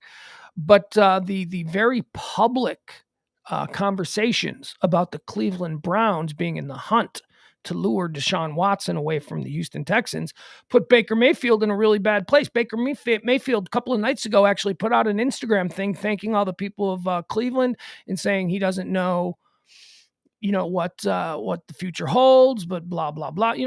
Basically Baker Mayfield put out a thing that sounded like he had resigned himself to the idea that Deshaun Watson was coming to Cleveland and he was going. Then yesterday, someone inside the Cleveland Browns organization was reported as telling a Cleveland Plains Dealer reporter, which is the big newspaper there, that the Cleveland Browns wanted Deshaun Watson, and this is weird. The Cleveland Browns wanted Deshaun Watson over Baker Mayfield because they were seeking an adult to play quarterback, suggesting that Baker Mayfield is immature and the accused rapist, Deshaun Watson, is somehow an adult. Raping, that's an adult crime. Baker Mayfield's out all night in the bars having fun. Wasn't that Johnny Manziel's problem in Cleveland? I've been to Cleveland. Cleveland isn't like a crazy party city. My God, could you imagine if Baker Mayfield can't stay sober and can't stay out of the bars in Cleveland? Imagine if he went to the Las Vegas Raiders. Imagine what that would have. All right, so after all of that, it's being reported this morning that the Cleveland Browns have been notified that they are out of the running on Deshaun Watson. So now it's very awkward between them and Baker Mayfield. Baker Mayfield's like, you were going to get rid of me. Somebody said that I wasn't an adult. So now they got to make nice. Brittany Griner is trending. Brittany Griner, of course, the WNBA basketball player who's being held in a Russian jail. She tried to go through an airport with some vape cartridges, some weed vape cartridges. A new court hearing in Russia has extended Brittany Griner's incarceration until May the 19th. This is according to ESPN. There was some talk that she might be released, but no, she's not. Not only is she not going to be released, she's going to be stuck there for an extra 2 months now. Arnold Schwarzenegger is trending. Arnold Schwarzenegger is trending because he made an Instagram video. Apparently, it's 19 minutes long. We're not going to go into it. 19 minutes long, where he basically, to Putin, I say you started this war, you can stop it. Arnold Schwarzenegger makes a direct plea to Vladimir Putin. So there you have it. Arnold getting involved. And the reason that this is of some note is because Arnold Schwarzenegger is apparently Vladimir Putin's favorite actor. So that's why the Schwarzenegger, he decided to make a personal appeal to Putin, asking him to stop. All right, so Arnold is trending. Netflix is trending. Oh boy, there's a whole nother Netflix thing. We talked about this last night. It was breaking yesterday. Netflix is going to start charging people who share passwords. That's right. Do you actually have a Netflix account, or do you use, I don't know, your brother's account, your parents' account, your friend's account? How are you doing it? Netflix wants to charge you a fee for sharing your password. That's the headline here. Most everyone is guilty of doing it. You probably have either given your password to a streaming service to a friend or family member or used theirs. Netflix now says you'll have to pay a fee for that. The streaming company has announced they will enable members who share accounts outside their household to do so easily and securely, but they're going to have to pay a little more. Well, I don't know, Netflix. We seem to be doing it easily and securely now without me having to pay more. I don't know what kind of spin you're trying to put on this. Reports say Netflix is planning on giving customers options on their plans to enable people to share the account for an added fee. We're in the clear for now, but a test will be launched in Chile, Costa Rica, and Peru over the next few weeks to implement extra payment for those who share their accounts with others. As for now, it's not clear if Netflix will attempt to track down accounts with shared users in different households. So basically, they're going to do it in South America first. They're going to see how that goes, and then just be on the lookout. Netflix is done. Netflix is done with turning a blind eye to what just about everybody. Isn't this how everybody got Netflix originally? Like you had one friend who had Netflix, and then they would tell you about, there's this show called House of Cards. You got to see it. I don't have Netflix. Here, take my password. And then you would watch. It's sort of the reason that Netflix grew so exponentially over the course of the last 10, 15 years. Netflix was nothing. Netflix used to be mail order. It used to be like Blockbuster delivery. Remember when you'd get your Netflix DVDs in the mail, and then they went, we're moving away from the mail order business model and we're going to direct streaming. And then they exploded. And part of the reason that they exploded is because people were sharing their passwords, which was a way to promote the service. And people were like, this is great. I'm going to get my own account. That's how they grew. And now suddenly they're like, nope, we're not going to do that anymore. And it sucks because during the pandemic, Netflix grew by like a billion %. During the pandemic, just about everybody who didn't have Netflix and they were stuck at home, they all got Netflix. Their company grew huge during the pandemic. And then as soon as we started opening back up and people started going back to work, they started to see their streaming numbers drop, and certain people maybe started to cancel because they don't watch TV as much anymore. And now they're going to gut us. Now they've set the pandemic bar at this height. After the pandemic, it came down to here. They want to get it back up to here. So now they're gonna charge us. Nestle is trending. Nestle is owned by the Koch brothers. Well, I think there's only one Koch brother now, or maybe they're both dead. I don't know. Nestle is owned by Koch Industries, and Nestle is taking crap because Nestle is not pulling out of Russia. Not going to do it. They're staying in Russia. They don't give a damn. They're just going to stay, and they're going to give chocolate bars to the Russian army. They don't care. Which is fine by me because Nestle sucks. Screw you, Nestle. I'm a Hershey guy. I'm an American guy. Isn't Nestle like British candy? Isn't that like British chocolate? Let me pull this up. Let me see what Nestle is. Although the Nestle Crunch is very good. Hold on. Nestle. Let's see. What is Nestle? I think Nestle is British. Oh, Swiss. Nestle is a Swiss multinational food and drink processing conglomerate headquartered in Vevey, Switzerland. It is the largest food company in the world. All right, well, I'm not really interested in Nestle. I just think of them as Nestle's chocolate. And I'm a Hershey guy, so screw you, Nestle. Your milk chocolate isn't as good as Hershey's chocolate. Although the Nestle Crunch Bar, man. The Nestle Crunch Bar is good. But isn't there a Hershey version of a Nestle Crunch Bar? Crackle. Isn't that what Crackle is? Isn't a Hershey Crackle? Now I got to find out what a Crackle Bar is. Because I don't eat a lot of candy, but I do enjoy a Nestle's Crunch. I don't know, Crackle. What is a Crackle Bar? Let's see what is Crackle. Crackle Bar. All right. Spelled that wrong. There we go. Hershey's Crackle miniatures. Yeah. Crackle is Hershey's. And I guess they're the same thing as the Nestle Crunch. Crackle Bar versus Nestle Crunch. Same thing? Same thing? I don't know. I think they're the same thing. Whatever. I'll just start eating Crackle Bars. I don't need to support the Nestle company if they're not going to get on board and choke out the Russian soldiers who want chocolate. What else is trending here? Oh, we're running out. See, I told you, man, we did not have a whole lot of stuff trending today because of the baseball, football, St. Patrick's Day, and then the March Madness. Willie Wilson is trending today. Who's Willie Wilson? Isn't he the guy that used to play for the St. Louis Cardinals back in the 80s? No, this is Willie Wilson. Willie Wilson is a dude in Chicago. He ran for mayor a bunch of times. I don't know. He seems fine. He's famous because he does a lot of things. He gives away his money. He's like a rich guy who tried to be mayor and he keeps losing for mayor, but he keeps trying to buy votes. Like he gives away his money. You come vote for me and I'll give you $100. Seriously, it's like the kind of thing that he does. And he's interesting because he is the most inarticulate man you have ever heard.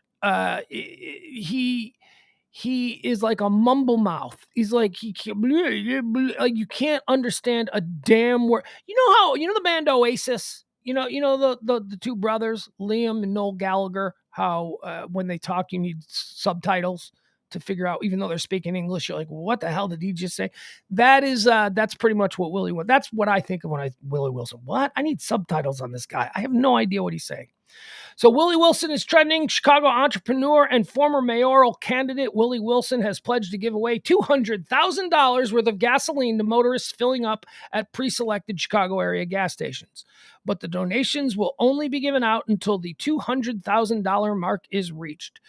So, he's doing this today, and there's all kinds of pictures, all these gas lines, and he's giving $50 per person. It's not even like, I'm only going to do $10. He's giving $50 in gas to everybody that shows up for free. That's what he does. He does this all the time. He gives money away to people he gets all kinds of publicity for it. And, oh, isn't he nice?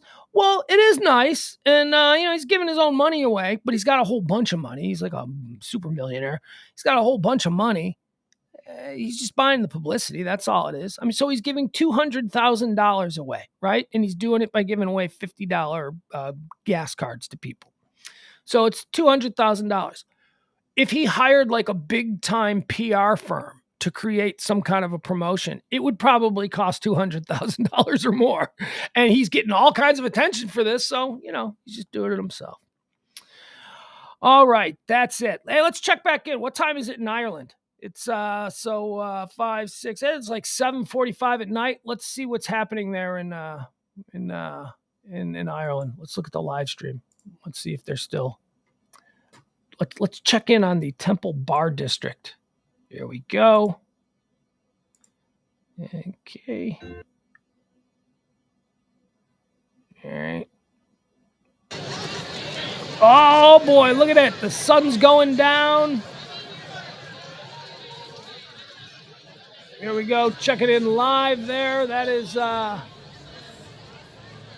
Temple Bar District in Dublin. Party time.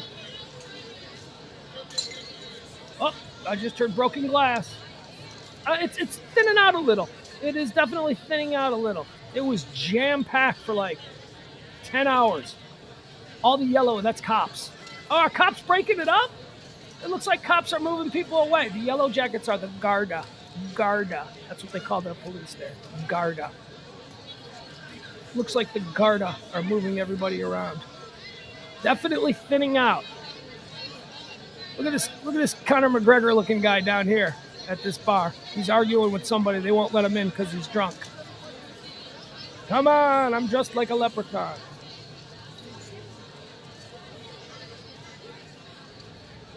All right. Is he going to give up? Is he giving up? They're not letting him in. Oh, man, he's going away. You can't come in here, junkie. Look at me sulking away. Just disappears down the alley. Yeah, there's plenty of bars in this area. They'll find another one.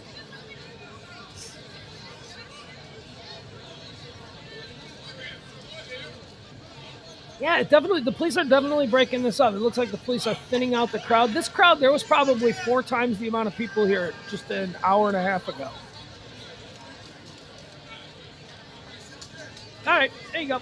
There we go. We checked in on the Temple Bar District on St. Patrick's Day there in Dublin, Ireland. All right.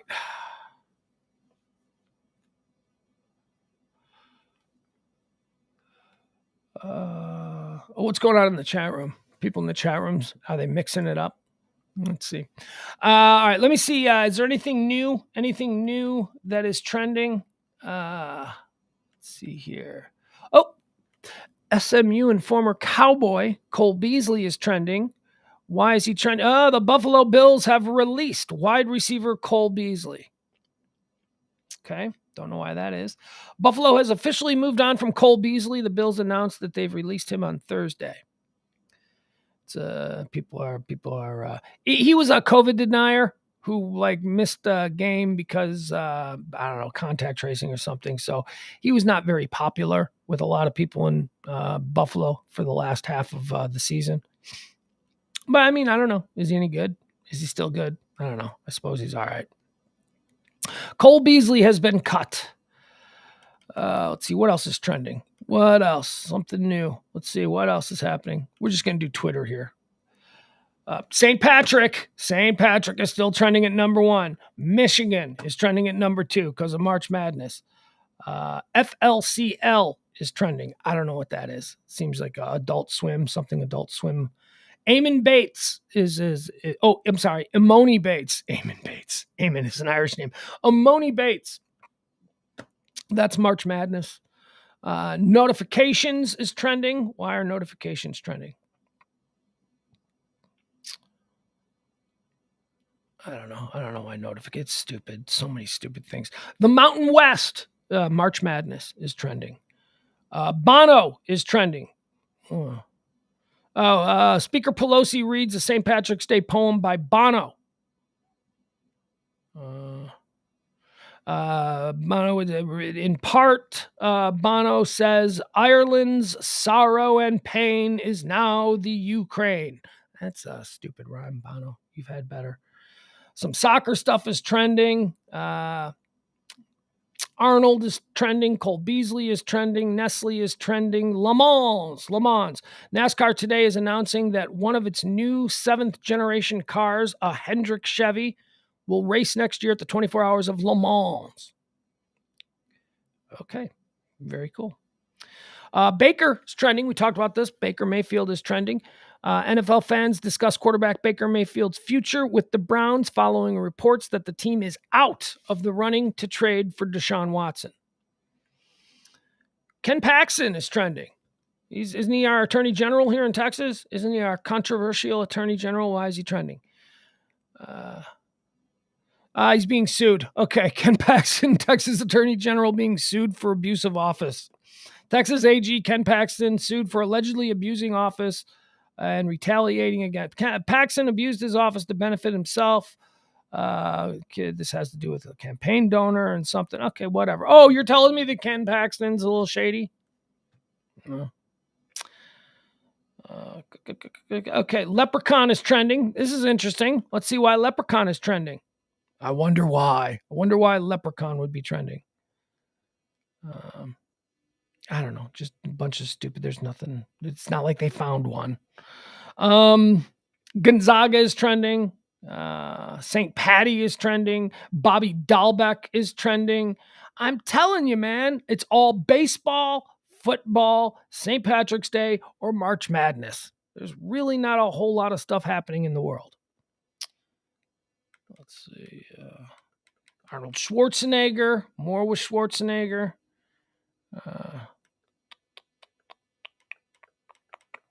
It's divisive. I'm not going there.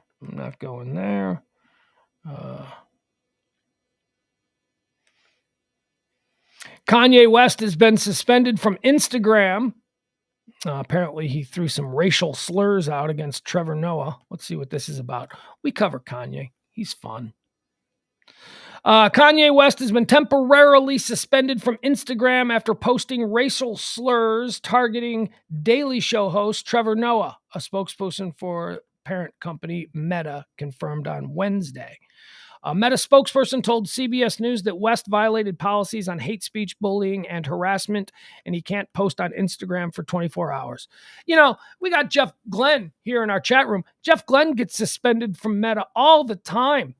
He doesn't trend. Nobody makes Jefferson Glenwright the fourth trend after he throws out some things that are deemed, what would they be deemed? Hate speech, bullying, or harassment. That's Jeff Glenn's wheelhouse. West was responding to a segment on Noah's show, The Daily Show, from Tuesday that discussed West and ex-wife Kim Kardashian's post-divorce tension. During the clip, Noah accused West of harassing Kardashian and related the domestic abuse he witnessed through his mother, who was shot in the head by his stepfather after their divorce. Heavy. I didn't know that. Woo. Trevor Noah said about Kim Kardashian, what she's going through is terrifying to watch and shines a spotlight on what so many women go through when they choose to leave, Noah said. West wrote racial slur Koonbaya, Koonbaya, pointed at Trevor in a now deleted Instagram post on Wednesday, according to the rap. Noah later responded to the post, both praising and expressing concern for West, whose first name was legally changed to Yee last year. There are few artists who have had more of an impact on me than you, Yee, Noah said. You took samples and turned them into symphonies, he said, listing specific ways the rapper's work has affected him. You're an incredible part of my life, Yee, which is why it breaks my heart to see you like this. Oh, and as for Coon, clearly some people graduate, but we still stupid, Noah wrote. Don't ever forget the biggest trick racists ever played on black people was teaching us to strip each other of our blackness whenever we disagree, tricking us into dividing ourselves up into splinters so that we would never untie into a powerful rod. West's suspension on Instagram also comes as he and comedian Pete Davidson, Kardashian's boyfriend, have embroiled in a feud on social media, with Davidson pleading with West to leave Kardashian alone and blah, blah, blah, blah, blah. Okay. Oh, also, I saw this.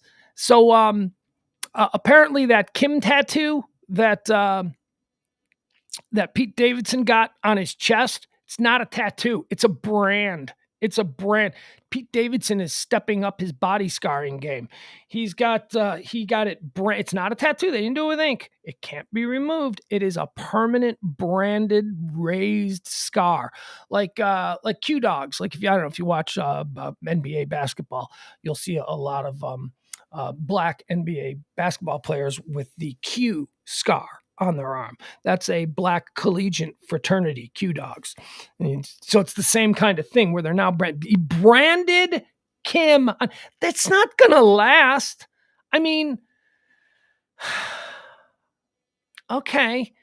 Does anybody think that Kim Kardashian and Pete Davidson are going to be together in 25 years? I don't. Does anybody think they're going to be together in 25 days? This is so, but whatever.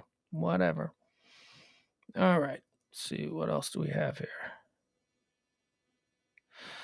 That's it. There's nothing else trending. I don't know. Let me jump into the chat room. Let me see what some people have been talking about here in the chat room.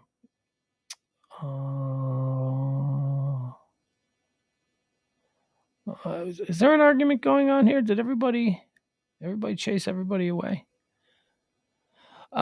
Jeff, real European chocolate is absolutely divine. Oh, shut up. Nobody makes chocolate better than Americans. Well, Hershey. Real European chocolate is divine. Especially their white chocolate. I'll give you that. I've had some really good, like, imported fancy white chocolate. It's pretty good. So he's onto something. Jeff says, real European chocolate is absolutely divine, especially their white chocolate, which we all know is the best chocolate, no matter how much you protest. Is white chocolate the best chocolate? I'm going to push back on that. Milk chocolate is the best chocolate. Milk chocolate is the best chocolate. White chocolate is delicious, and it's a wonderful change of pace, but it's too rich. It's too rich to be like an everyday heavy lifting chocolate. There's no way. Jeff also said the Gallagher brothers, you might not know what they are saying to each other. You just know it's not nice. Isn't that true?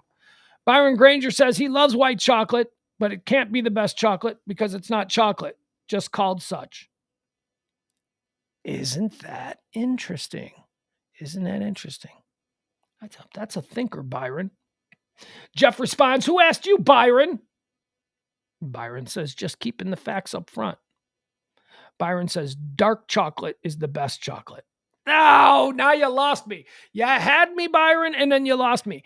Dark chocolate is also wonderful. Dark chocolate has its place. Every now and again, a nice piece of dark chocolate. For instance, give you an example. If I'm eating a candy bar, my favorite candy bar is the Mounds bar. It's dark chocolate and coconut. Coconut and dark chocolate, delicious. But I can't just eat dark chocolate. Somebody gives me an Easter bunny, a solid Easter bunny that's dark chocolate. Blech. No, thank you.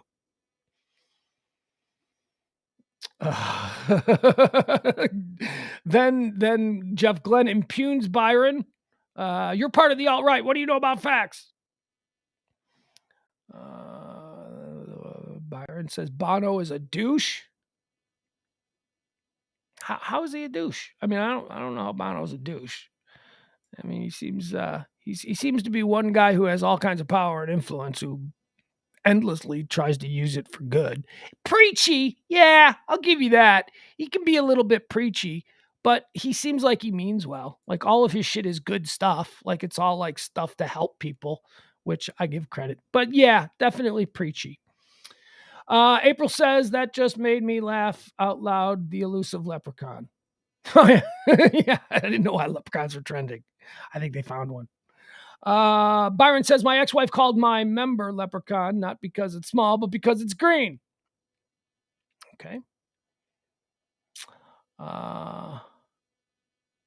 Okay.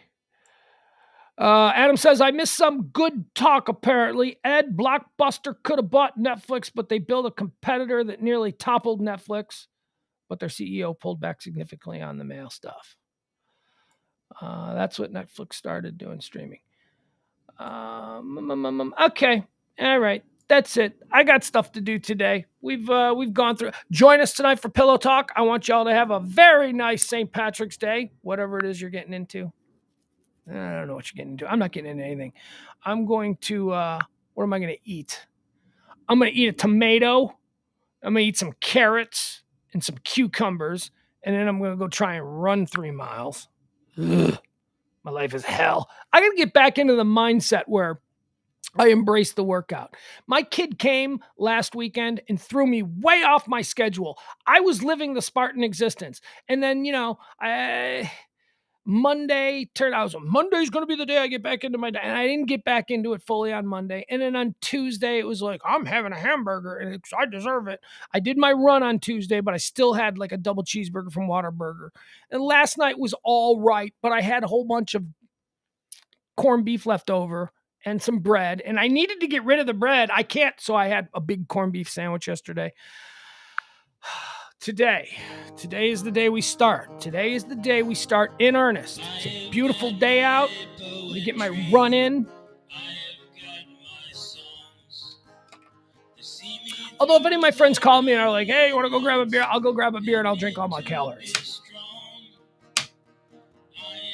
No, I won't. Who am I kidding? I don't have any friends. Ain't nobody going to call me. We'll be back tonight at 9 o'clock for Pillow Talk. I feel guilty. I feel like today's show was just kind of because, like I said, man, there's almost no real stories trending today because of baseball trades, football free agency, March Madness, and St. Patrick's Day. Those 4 subjects are occupying every trend line today. There's like very little stuff to talk about.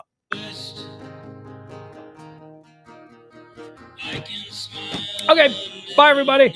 Love you all. Appreciate you being here. Support the show if you can, any way, shape, or form. That's always appreciated. Hey, where the hell's Leslie been? I've seen Leslie in here in a couple of days. Is she okay? And somebody check on her. Somebody make sure she's not like I see certain people who I love seeing every day, and they're not here. And then I get like, oh my God, I hope they're all right. How would I know if they weren't all right? What if she's in the hospital? What if somebody?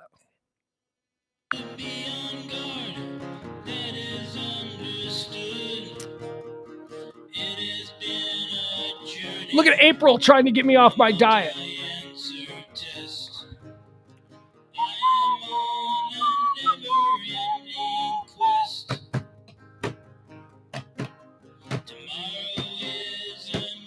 Leslie is one of the most important people on this show. She's here constantly. She's very supportive. That's not why I'm concerned about her. It's just, I feel an attachment to some of you people. And when you just disappear for a couple of days, I'm like, oh my God.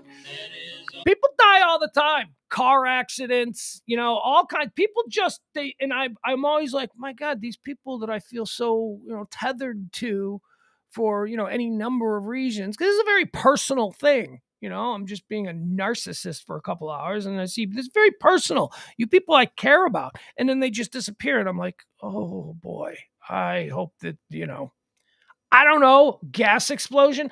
The world is a crazy thing. She's fine. She's probably fine. I hope so. Okay. Love you all.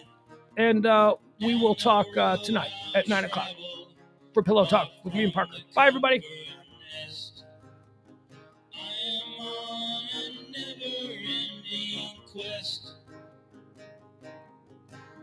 Tomorrow is another day. The best is yet to come. I have found a different way, so baffling to some. I can smile a little now. Things are going good. I always had to be on guard. That is understood. Down the road I'll travel, far from the comfort nest. I am on a never-ending quest. am on a never-ending quest